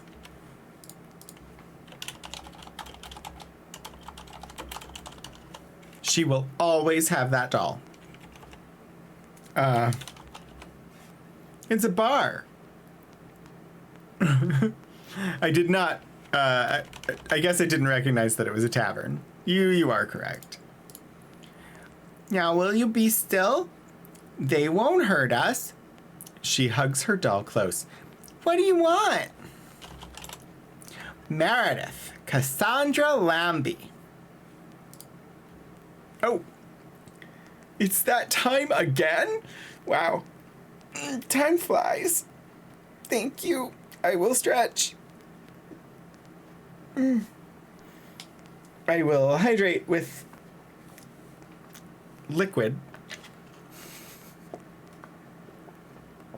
Incidentally, I don't know how else you hydrate, but I have a mango lassi that was brought to me, so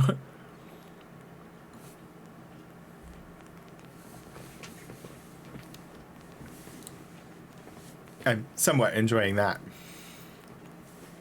Okay, Meredith is this person's name.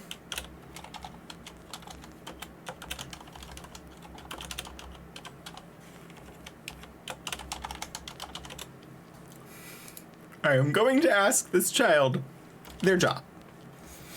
Oh, I don't work. My Mima can help you, though. What's with this child not having a job? Every other Ultima game, the children always had jobs.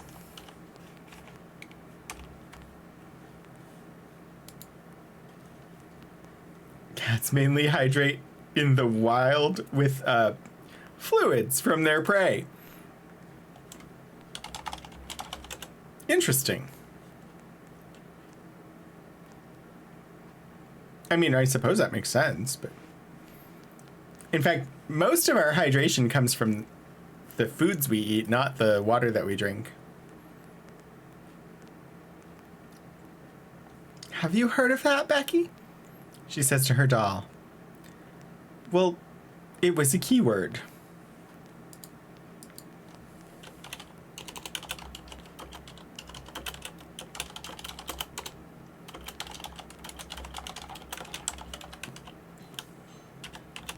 I don't really know if I need to be spending time in pause, other than I came here to buy cheese.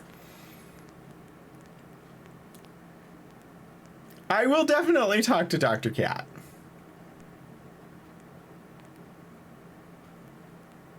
There was a unionization effort after Ultima 5 and child labor laws were put into effect.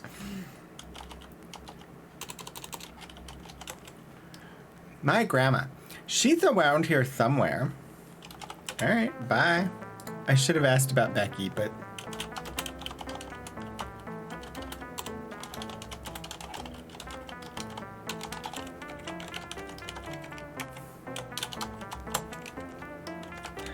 I accidentally wrote the name of the town as Pawn.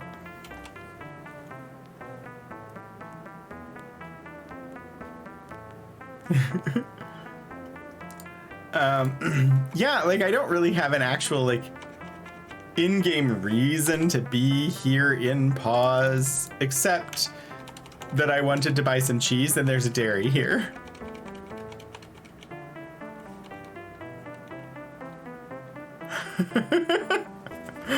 Thank you, Moody. I've been enjoying streaming the Ultima games. While some of them have definitely become frustrating for me, I have I've enjoyed it. Cheese is its own reason. I think we found the dairy. You see a tall man with a disarming grin.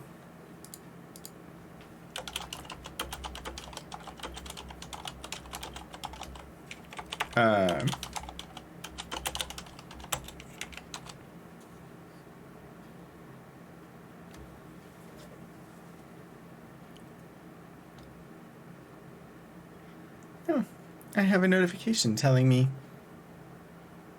that I have a package out for delivery. That's lovely. Hello. Hello, mein Freunden. His thick fingers grab your hand. I will not do a good German accent. Or not even a good stereotypical German accent. It is not what I'm going to be very good at. Übermann Kalbmilch. Wow. Übermann Kalbmilch. Milch. I don't know. Superman milk maker? I don't know what that actually translates to, but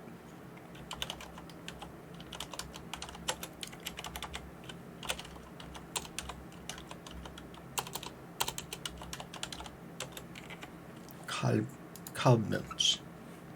Calf milk. Thank you, Elixir.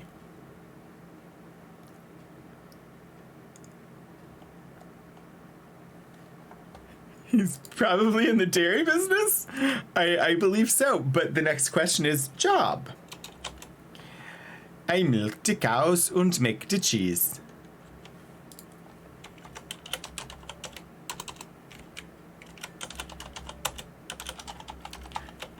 You are Sherry's new best friend.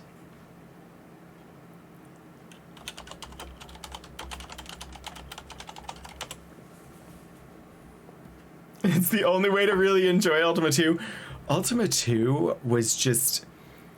What did I do? Didn't I spend, like, at minimum 2 hours trying to get to Planet X and back without dying because it was so freaking hard?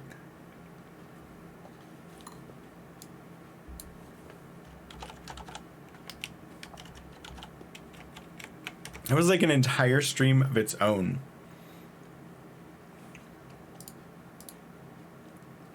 You want to buy something? Just say the word.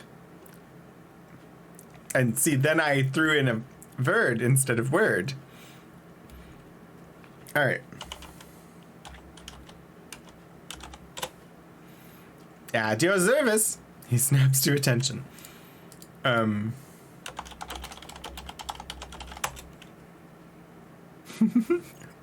Firing cannons at jesters. Oh, he's gonna offer to sell us milk. I don't want milk. But I do want cheese. Sherry is buying cheese. Yes. No! Fine, I'm buying cheese for Sherry.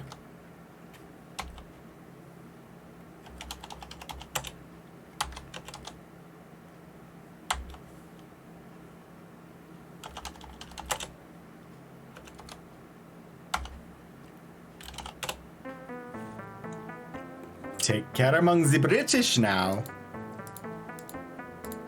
Alright. I have to get to where I can actually see Sherry and she's not standing on somebody else so that I can give the cheese to her. Move the cheese.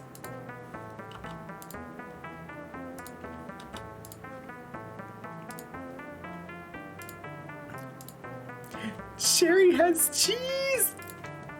Sherry has a bag for cheese. I have successfully concluded the shopping that was intended for today's episode.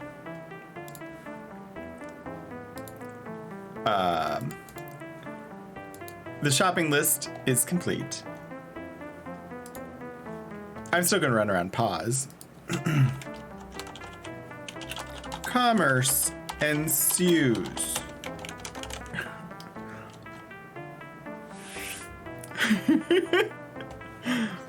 I had to buy the cheeses. Oh shoot, I was typing in this whole, I'm either in the spreadsheet or not. It's hard for me to remember whether you all can see the spreadsheet or not when I'm typing. All right, so C was the dairy, D is the slaughterhouse. I don't really need to go there at the moment. E is the seamstress, F is the weaver, G is the rope maker. There's a rope maker here. Thread maker, and the Sweet Dreams Inn.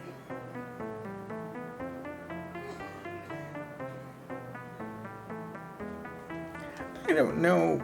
I think I just need to talk to Dr. Cat. Moody mystery. You have more points.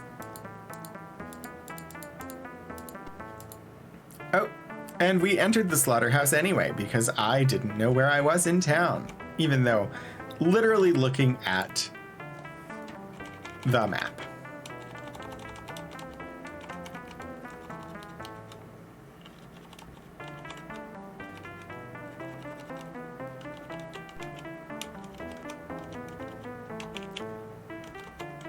It's the inn.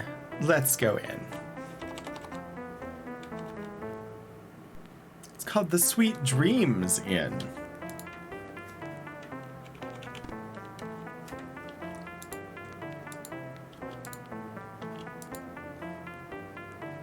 Ooh, books.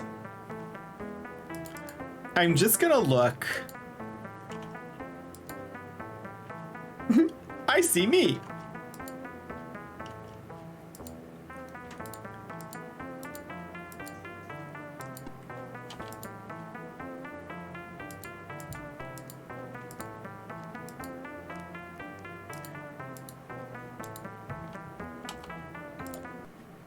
A villager. You see a man with sea blue eyes and a warm smile.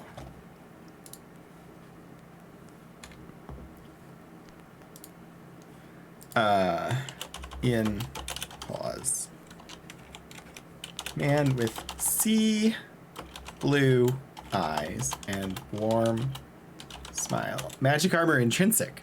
I have yet to go to Trinsic in this game. I've honestly just been focused on unlocking shrines so far. I've got half of them. Welcome, welcome, friends. Here for lodging this fine morning? Well, first, what's your name? Wait, are you an enchanter? Your name is Timothy. That tells me you're an enchanter. Or at least enchanting.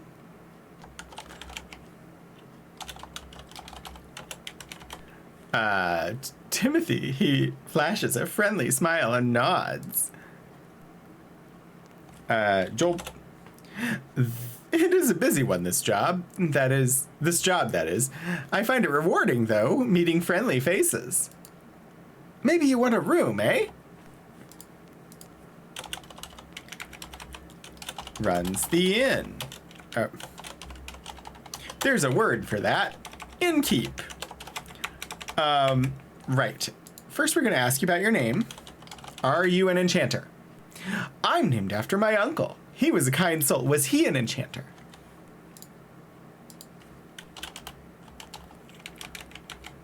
Named after uncle. A kind soul.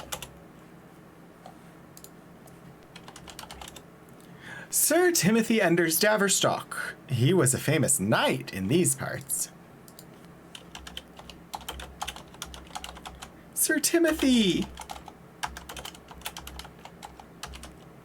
I think I remember a Sir Timothy.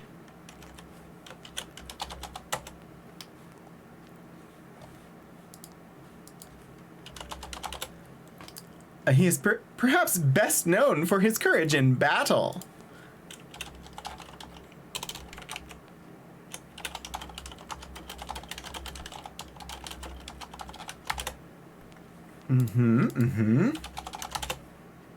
He once held off a score of men while his own fled to safety across a bridge.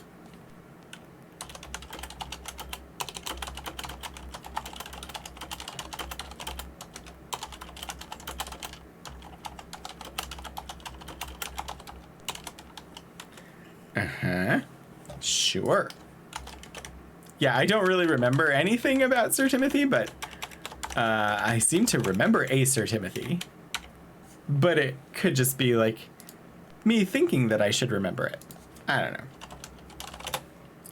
40 gold for you to stay and have a meal. Yeah, not right now. Commerce ensues. Cool. I just wanted to say hi to the innkeep, apparently.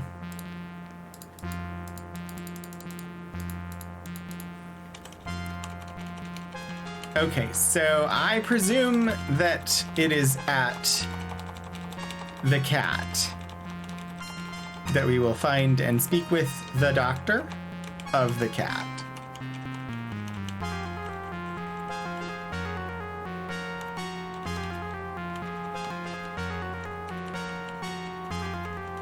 At this place, which is not open yet? Open?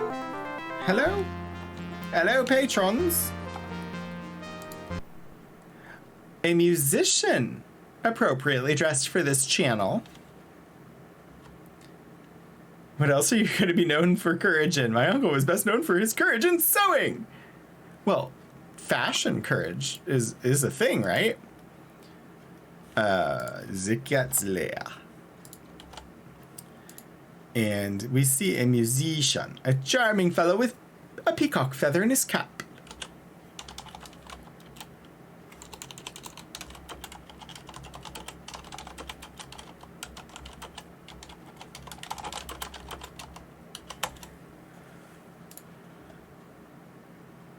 What is the hardest button to button?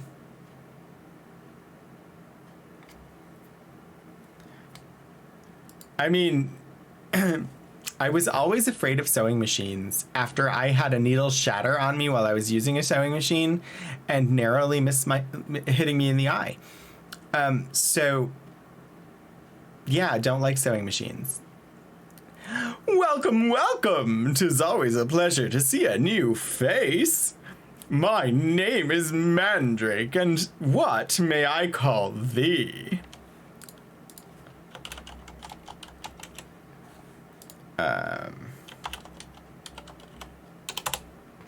Well met, sirrah.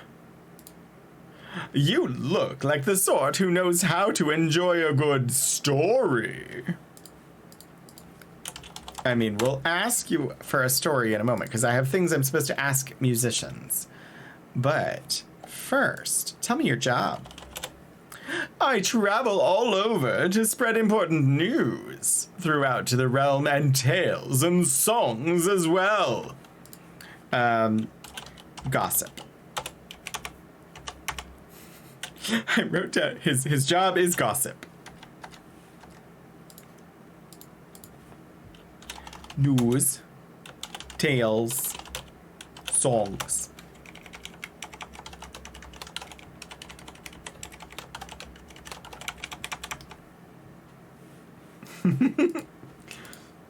If you have time enough, I'll favor you with all three. Well, first, how about story? Perhaps my stories would be worth a few coins. I haven't heard them yet.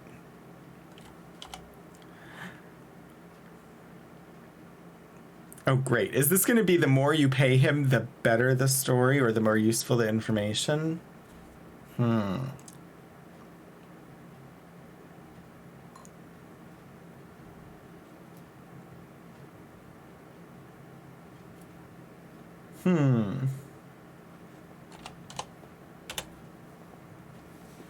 Pay him 20. You're too kind. The mango lassi is good, but thick.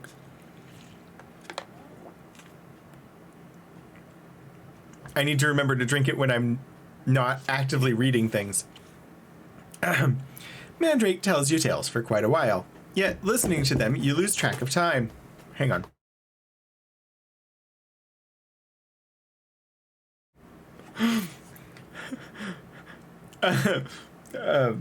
Philip came to remedy the too thick situation.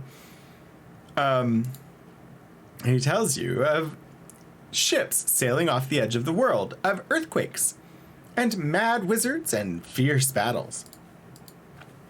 Tells of ships sailing off the edge of the world, earthquakes. I don't know if this is important, so I'm writing it down. Mad wizards. Fierce battles.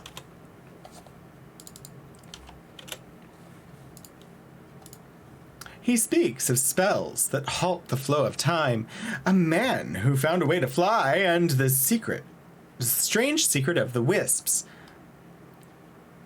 I'm going to assume none of this is important, because none of it is keywords. And I'm guessing that he's basically just telling us of the previous games. He tells you that there are two bands of traveling folk who move along the King's Way, who are often mistaken for each other.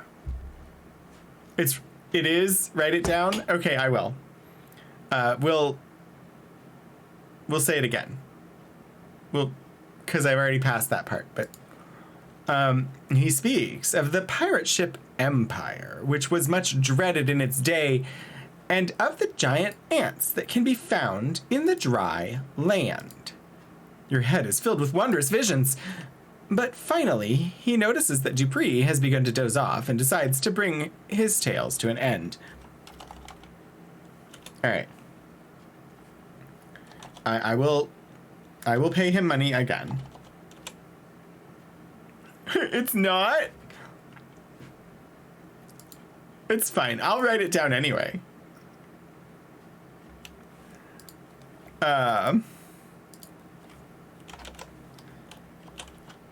Spells that halt time. I will try, Galara. I don't know if the game will register, but I will try. At what point does the avatar, listening to stories like this, stop to think, hey, wait, I've lived through more interesting things? Probably really quickly. Spells that halt time. Man who learned, found a way to fly. And strange secret of the wisps. I have wisp trauma. I was brutally attacked by a wisp in my D&D game. And it was very effective. Tells you that there are two groups of traveling folk on the King's Way, often mistaken for each other.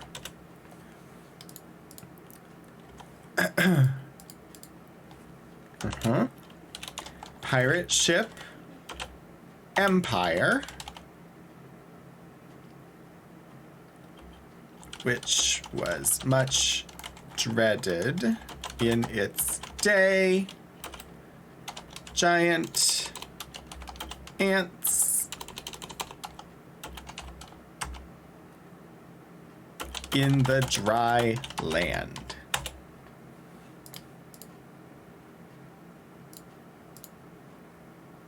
All right, that's the story prompt. News. My travels were interrupted recently in a most fearsome manner.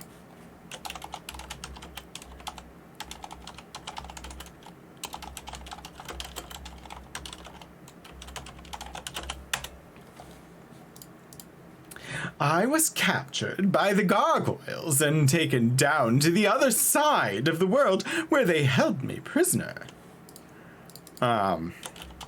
What? And taken to other side of the world. Do you mean under? Down? What? Oh my gosh, Dr. Cat is following me. Thank you so much for the follow, Dr. Cat. Yes, I am in your tavern. I am speaking to Mandrake at the moment. I have yet to actually talk to Dr. Cat. Let's see. But such was my good fortune that one of them helped me escape. Ooh, one of them. I would never be mean to cats. I did try to move one earlier, but I failed because the cat didn't want to move. Ask you about the duck later? I will do so. One of them helped me escape. And so I don't forget, ask about duck.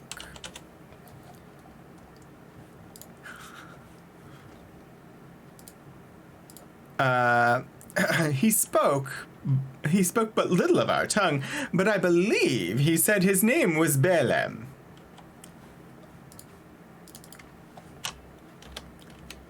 Ah! Me and my note-taking. Yeah, I'm writing this down.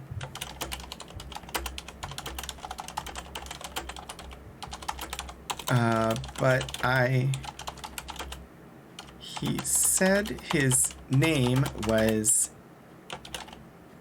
Belem.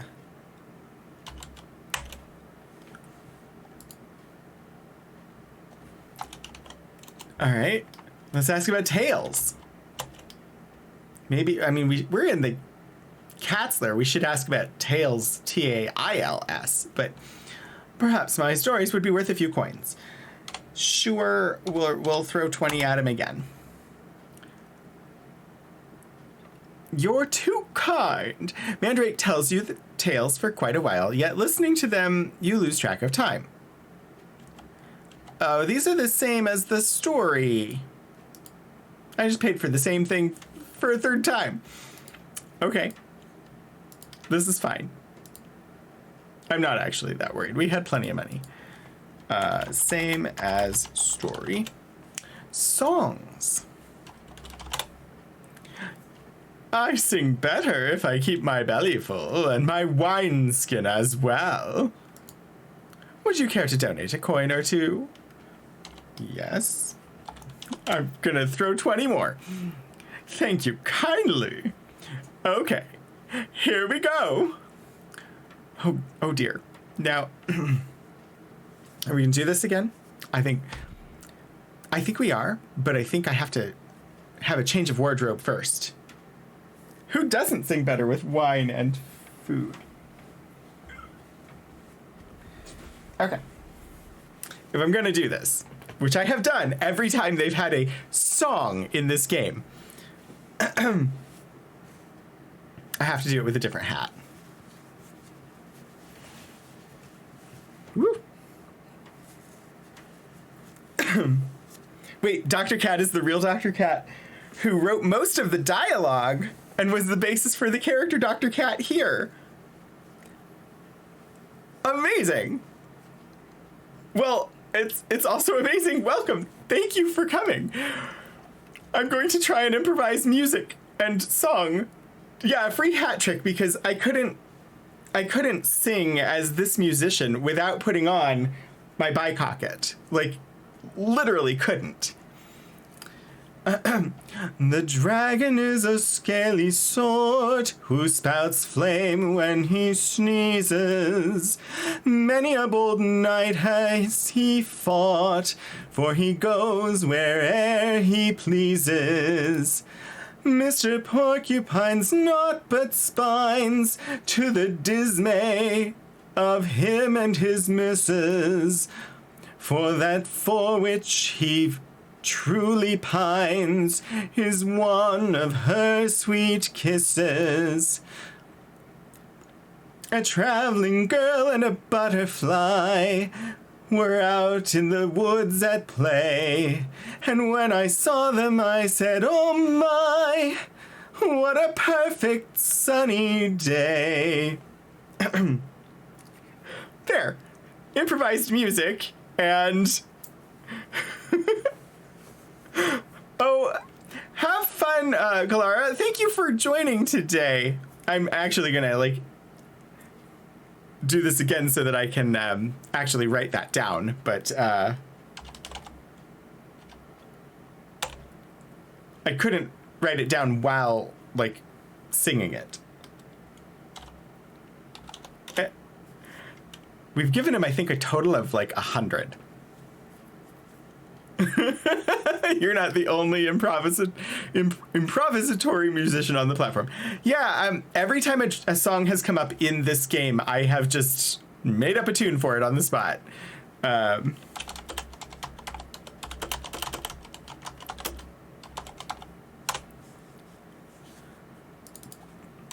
Which is really difficult when I don't have any idea what words are coming next. But it's turned out okay so far.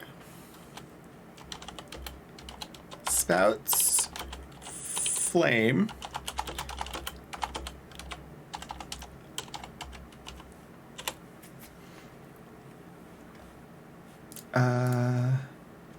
Many a bold knight has he fought. Wait. I mean, there have been dragons in the previous games. I was like, are we going to fight a dragon? And then I was like, we've fought tons of dragons.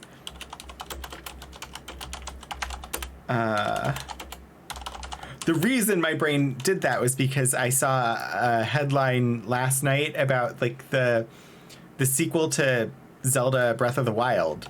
And it mentioned that there might be a dragons in the sequel. I didn't read the article, though. But that's why mention of dragons, I was like, wait, are there going to be dragons? And then I was like, of course there are. We've already fought dragons in all the previous Ultima games. All right. And then, second verse. Mr. Porcupine.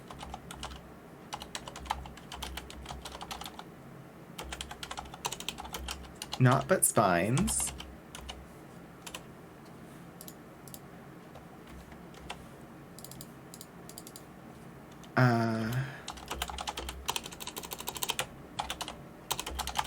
Dismay of him and his missus. If fighting dragons' intentions, use the kill or disable spell on them. That is good advice, I suppose. Second verse, not same as the first. Indeed, it's not.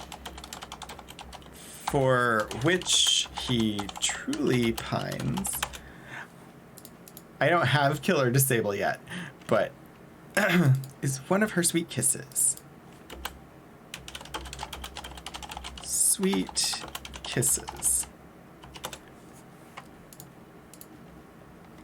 And then the third verse that just has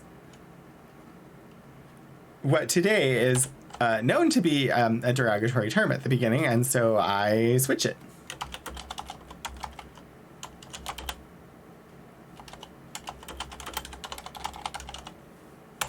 But honestly, when this game came out, most people would not have known that.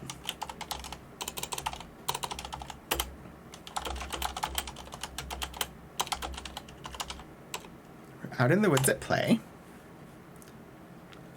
Yeah, I haven't gone to see Horns yet.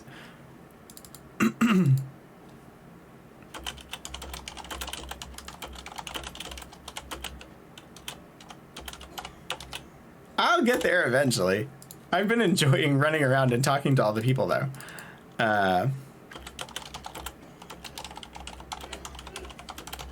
Perfect sunny day. And it's been nearly, at this point, what, 1 3/4 years since I started streaming with Ultima 1 on my quest to play all of the games that led up to the game that I wanted to play, which was Martian Dreams. So, however long this game takes me is fine. Even though we're so close now to actually reaching Martian Dreams. Let's see. I've seen their handiwork many a time in my travels. I believe they have taken over all the shrines of the 8 virtues. Well, you know, I've already taken 4 of those back, but thanks. They've taken over all 8 shrines. Yeah, yes! You raided during Exodus. That was a while ago. Don't miss your...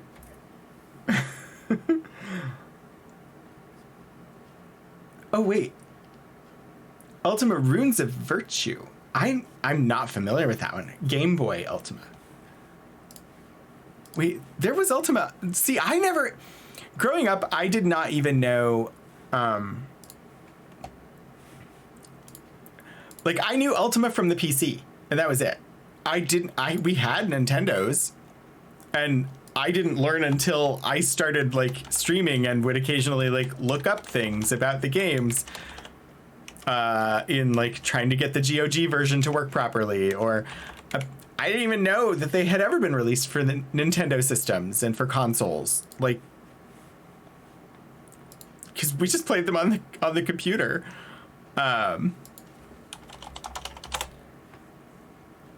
And since I was a kid, Martian Dreams is the one that I have regretted, because I had it on 5 1/4 floppy. I started playing it, but shortly after I started playing it, I no longer had a computer with a 5 1/4 floppy and only had a computer with a 3.5 floppy drive. And this was around the time that like when I actually started playing it, it was around the time that I headed off to college. And so I never actually got to finish playing Martian Dreams. NES had Ultima 3 and 4 and maybe 5. Yeah, I don't remember which. I know that I've, in like doing a little research for like the informational command that I have in the chat commands, I've definitely noticed like, oh, and this was available on console, and just didn't know previously. Oh, you know, honesty, compassion, valor, justice, sacrifice, honor, spirituality, and humility. I believe that is the order that we have noted down as the one that we should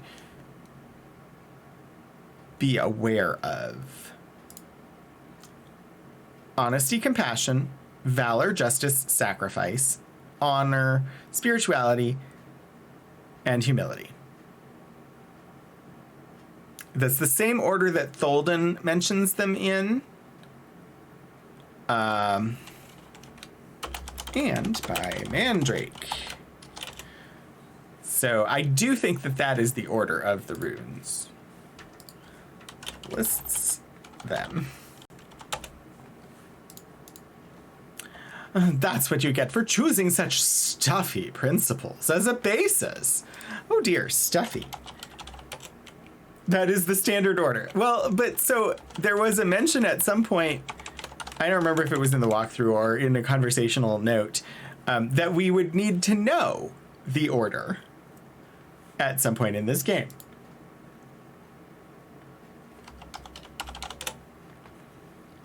Truth, love, and courage! Yes.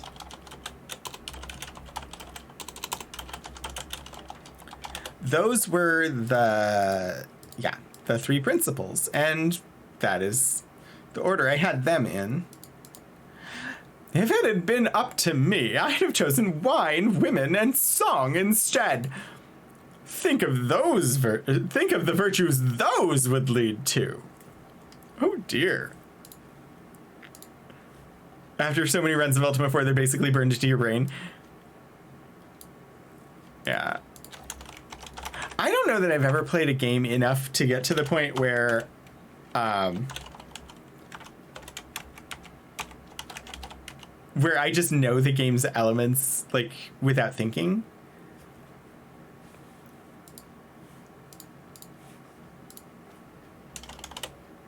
I played Ultima 5 a lot as a kid. Never finished it as a kid, but also just barely remembered it when I picked it up to play it now. Just, a few months ago. I've thought it over. The principles of wine, women, and song would lead to the 8 virtues of...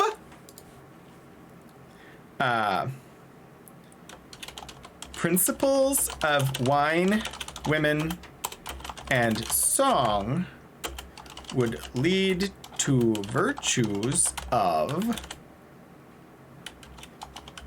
drunkenness, sensuality, harmony, lust, laziness, dance, indulgence, and happiness. I mean, harmony and happiness and dance and even sensuality don't seem terrible as things to venerate. Oh. That's also... Whoops. That's not exactly where I want that to go, but also I need to reformat it. I just want this note over here just in case. And we'll throw it off to the side where it doesn't need to be visible. It just needs to be there so I'm not digging through conversational notes to find it in case I need it. Mandrake is one of the NPCs you wrote all of the dialogue for. That's amazing. The dialogue here is good.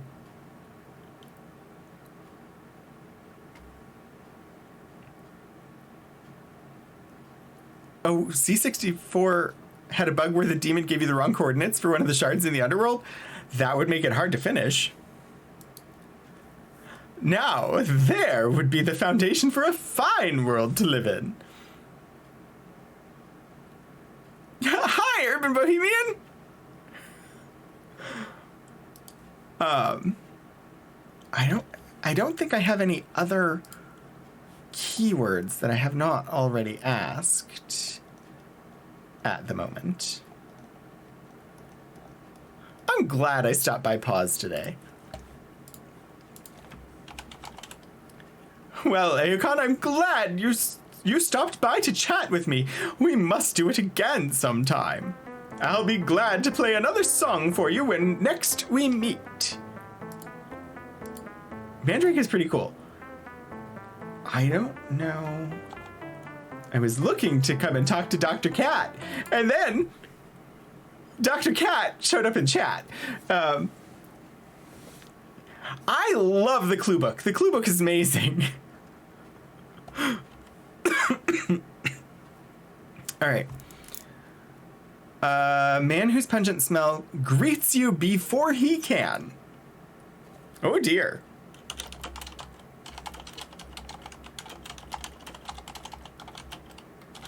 Before he can.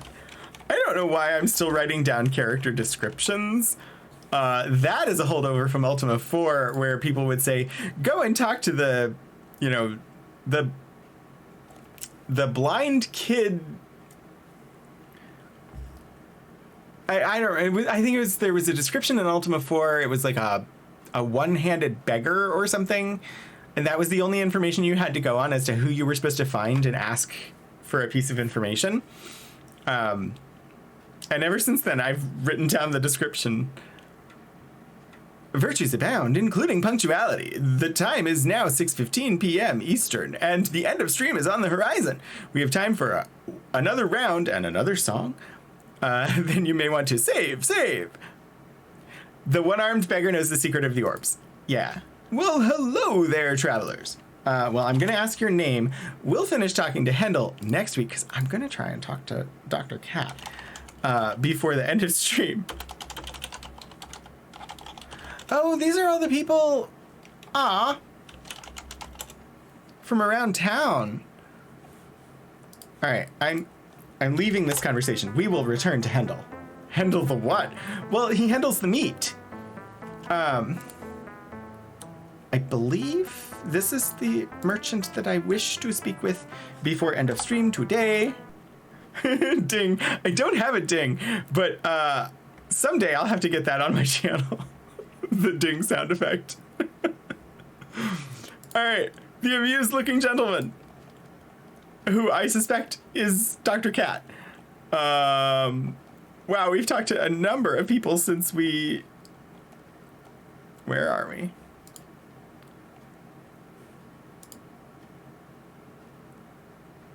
We're just gonna move this down.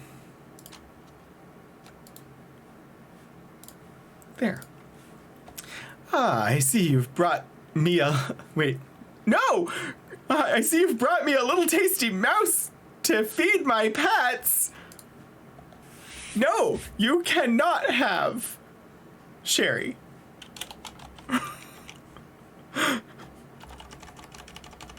That is not gonna happen. Sherry is part of my party. They will use their lightning bolt wand on you. Don't worry, I was just kidding. Any friend of Lord British is a friend of mine. Welcome to the cat's lair.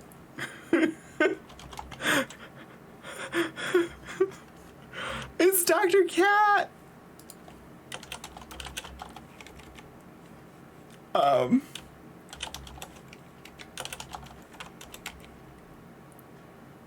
Then it would be interesting.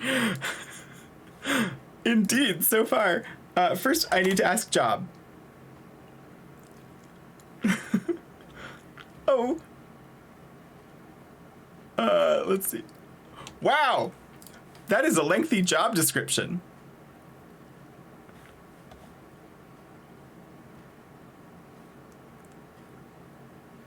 Oh, I think that one's a...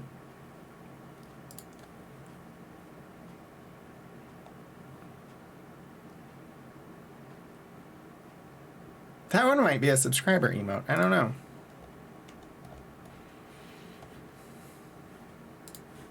I have some free emotes, but I don't remember which is which. Okay.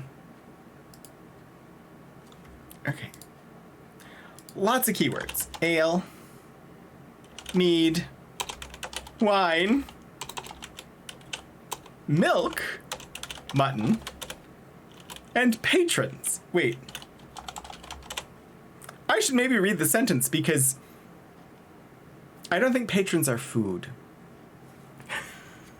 I sell ale, mead, wine, milk, and mutton. Of course, I like to chat with my patrons and indulge in a friendly game every now and then.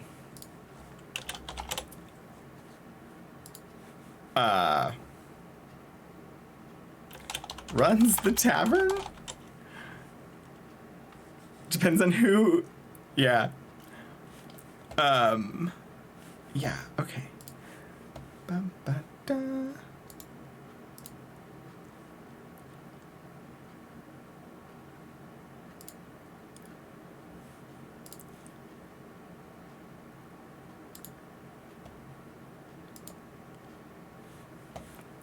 And I don't know which keyword to go to next. Oh! Anonymous Gifter, thank you very much for gifting us up to Dr. Cat. Welcome to the Rogues Gallery. They are if you don't prepare them properly. Oh dear. Yes, okay, asking about pets. If you treat my cats well, they'll treat you the same.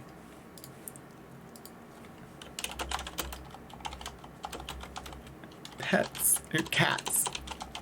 Well, they'll treat you the same.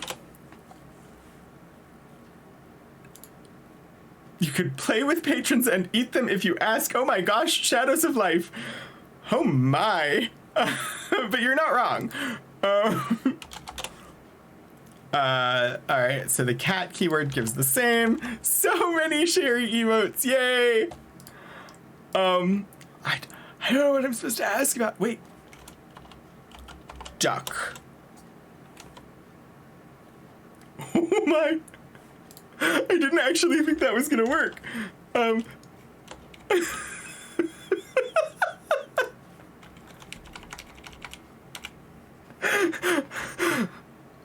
Okay. A friend of Tanith's, are you? Here, have one on the house. He hands you an ale.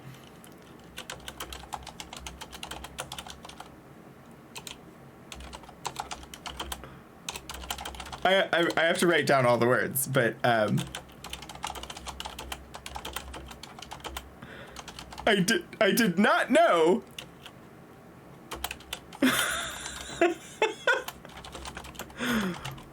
There's another occurrence of a duck. It will quack you up. Oh dear. Oh dear. There needs to be some points. Astute gamers ask Tanith about the duck also. Uh-huh. This makes sense. I need to look. Have I spoken to Tanith? I have not met that character yet in this game.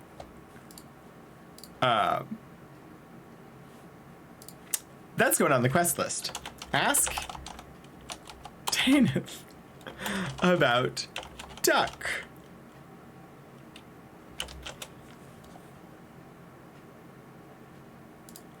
This is amazing. And Elixir, thank you for dropping those points out there. Based on one of your 3 real-life best friends? It's been wonderful having Galara Dragon in here, just like dropping all of the lore about like who characters are based on. I never would have known that stuff. Tanith bet me one time I couldn't catch a duck with my bare hands. Doing so, I think, would be quite difficult. Bet me one time couldn't catch a duck with my bare hands. So I did, and had a leash made for it so I could give it to her as a pet. Oh, Elixir, I think you need to give yourself some points. Leash. I so wish I could just copy paste. But I'm sure I could also like grab all this text off the internet somewhere. It's more fun to actually jot down notes as I'm going. You catch salmon with bare hands. This is true, Organ Mike. I doubt she still has it, though. I saw Zoltan eyeing it hungrily.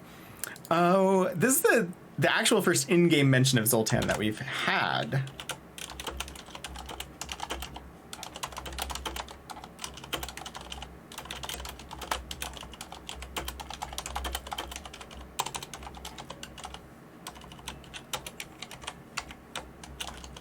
And that gave us a new keyword to ask.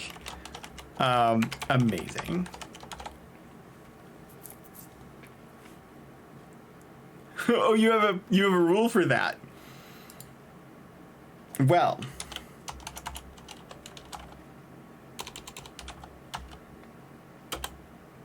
Now I have to try and do it myself.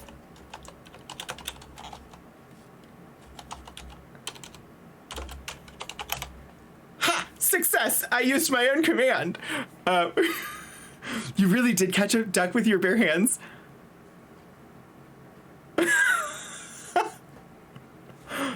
why. That just seems really difficult. Zoltan, king of the traveling folk.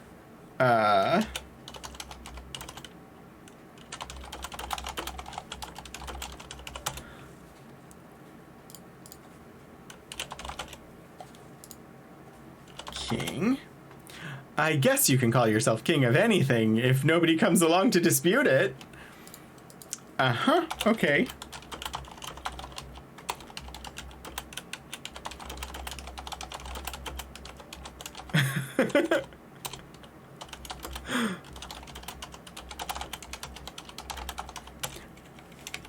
So my question is, how much does the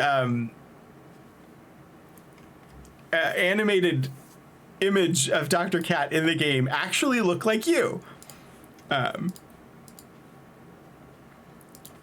Ale. Sure, I'll buy some ale. Drink up and enjoy, for who knows what tomorrow may bring. Wait, do not attempt with goose, or turkey, honestly. The real story is you were at the Arboretum duck pond, and this little toddler was trying to catch a duck. It was waddling forward away from him at the same speed he was toddling towards it, so it was clear he'd never... Oh! I wonder what he'd do if he caught it.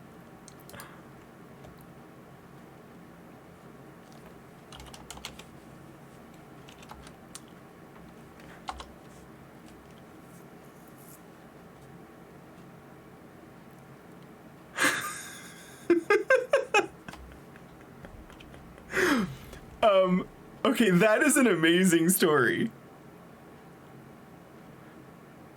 I just had ale and meat. I probably don't need to drink all of these. I'm gonna skip the purchasing things. Hi, Helgriff! Faster than a speeding toddler.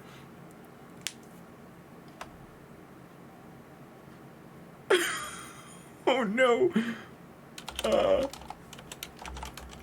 I can't. This...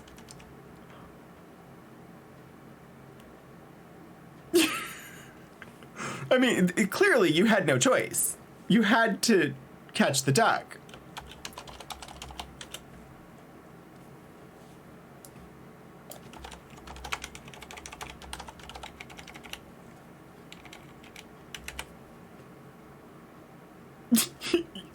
Yeah. Letting it go, that's what you do after you catch the duck with your bare hands is... Well, yeah. That is a great story.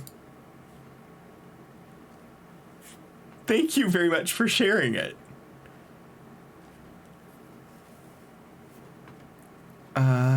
Nice, friendly town. All the townsfolk know each other. Get a lot of visitors, too.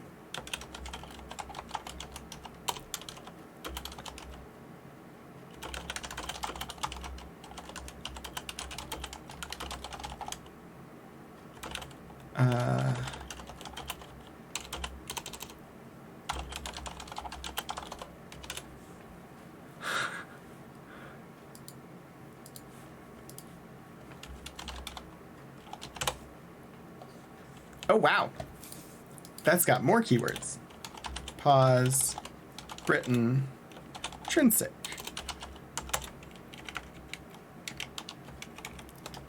Penumbra, aka Manda, aka Tals Hemir. Forcadia co-create. More portraits for Ultima 6 than any of the other artists on the...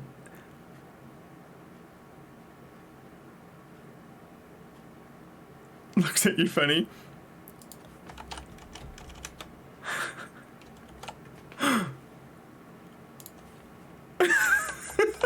Oh no, this is great.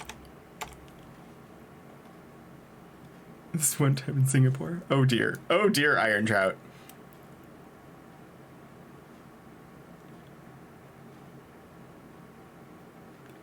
Oh, Dr. Cat, that is amazing. I did not know any of this, like, as a kid. like how much of you all actually went and like the people in your lives actually went into these games. It's amazing.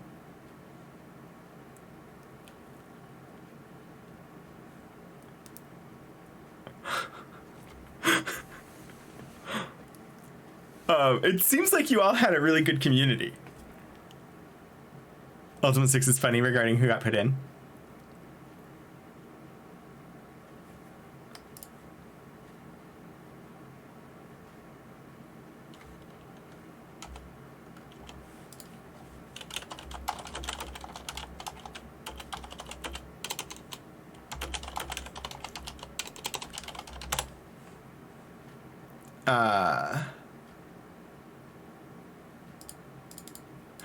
Oh, yeah. 5 and before our Lord British's Ultima 6 had those, but also a ton of Amped Guard / High Fantasy Society friends of you and Penumbra. Ah, gotcha. I like the characters, so.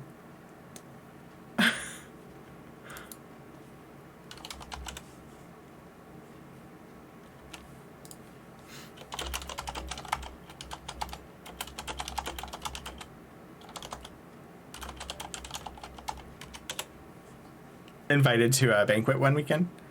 I assume he got to meet all of these wonderful folk.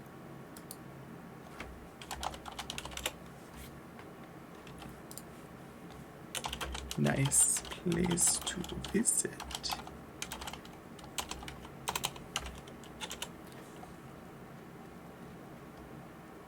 It's a pleasure to meet you, and I'm happy to be in your game.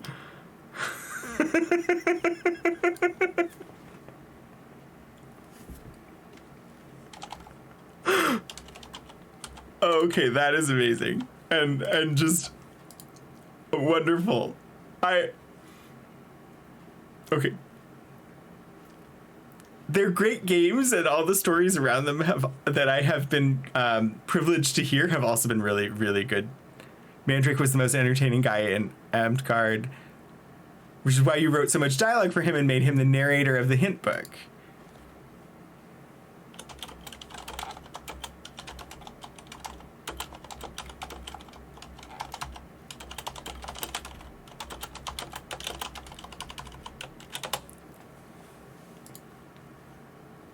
I think I've hit all of Dr. Kat's keywords that I'm aware of. Nope, I haven't asked you about game yet.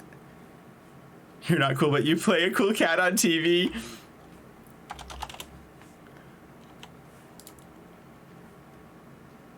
It's funny because it's sort of like today people, like, at least on Twitch, are very aware of voice actors in games. But this game is like before the voice acting, and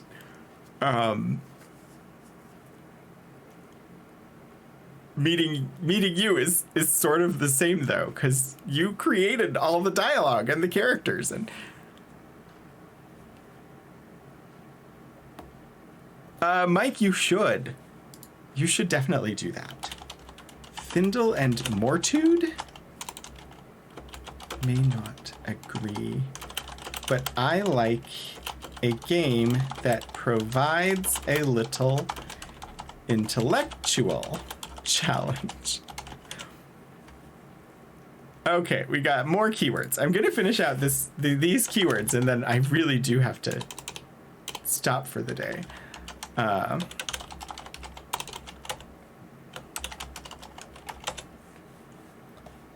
You actually got to do voice acting for a special Japan-only release for Ultima 6 for the new multimedia FM Towns computer.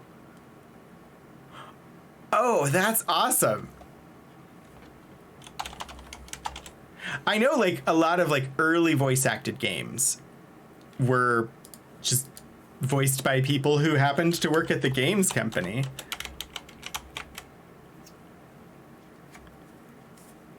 I'm sure he'd be glad to play a few rounds of flippets.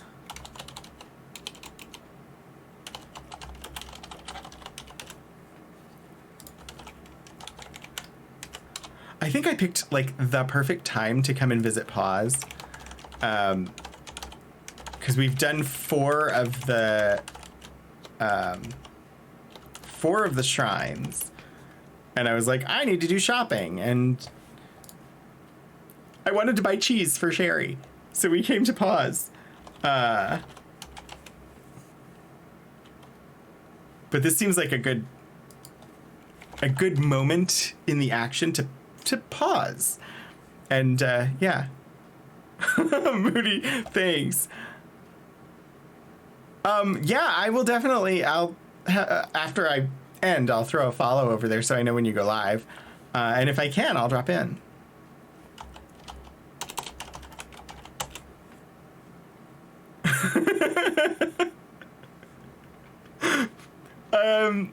I was trained to take the notes as we went through. I think I'm taking more notes than I need to, but I have a spreadsheet on the screen so that you all can see it while I'm taking them, which makes it really easy to just type all of it out.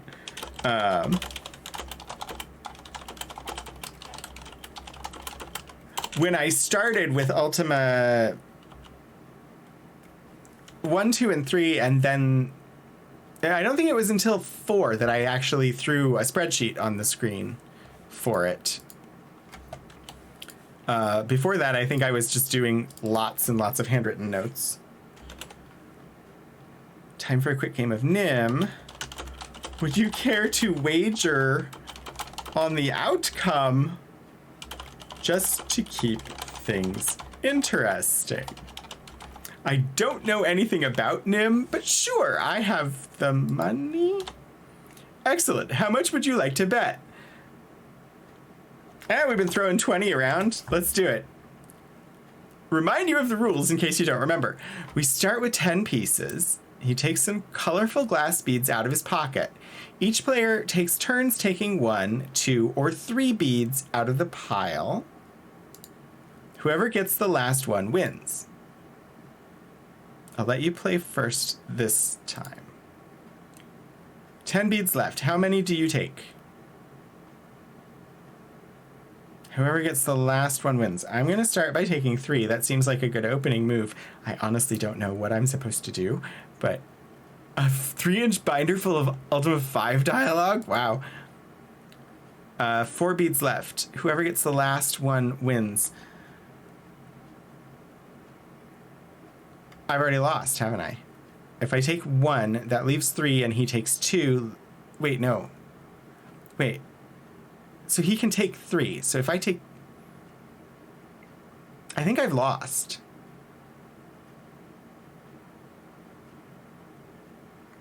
Because if I take 3, he takes 1. If I take 2, he takes 2. If I take 1, he takes 3. He's won the game.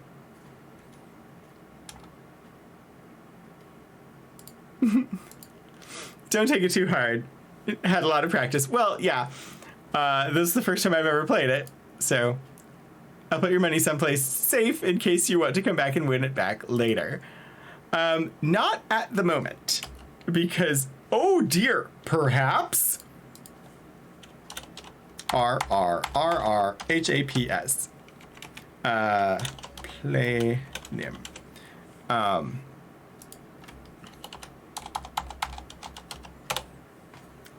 Very good. You purr almost as well as Kitten. Or Kitten. I think it's probably Kitten, isn't it?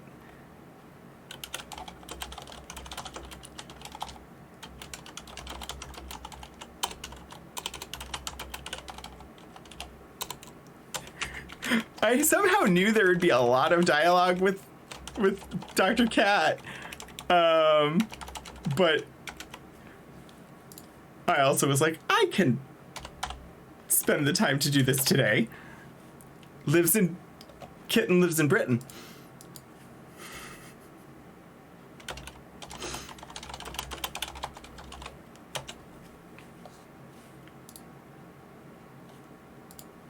This is going to be a weird quest, but...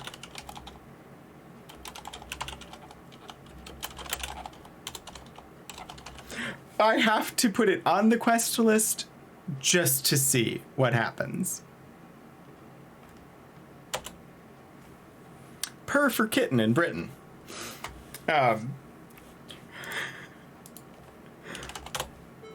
Good night, sweet prince, and flights of angels tend thee to thy rest. I'm going to save the game there because I do need to end for today. But this has been a ton of fun. Still one of your Facebook friends, probably the brightest and loveliest lady at Amtsgard. Oh, Dr. Cat. This has been amazing, and yeah. Yes, I recognized it. I didn't remember where it was from, but I knew I had seen it. I will not tell on you to Shakespeare. I don't actually know Shakespeare that well, so, you know, gossiping to him. I do need to say thank yous. Thank you, was not worth it. Thank you, Anonymous, for gifting a subscription to Dr. Cat, and Galara for your resubscription. Thank you, Dr. Cat, Codename 1974, and Moody Rocks 21 for your follows. Thank you, Rykar, for the 1,000 bits. And thank you, Librarian Liz and RTE Studios for the raids earlier. The Shadow knows. Of course, thank you to the artists who have done art for my channel, and to, of course, my moderators who are wonderful. Elixir, thanks for the help, as always. I haven't even thought about or looked to see where we're going to raid. I should maybe start looking. Oh, Bree is back. So we're probably going to pop over to Bree Danon, who is a wonderful artist who usually does an art stream on here. So we're going to be heading over there in just a moment. When we do, if you have my emotes and you want to hang around for the raid call is there. You should just be able to copy and paste it. If you do not have my emotes, it is just hashtag rogue raid, and any hello emotes that you want to give. My next stream is tomorrow at 1 p.m. Eastern. That is Mass Effect. Monday night at 7, I think we are at the final battle for Psychonauts.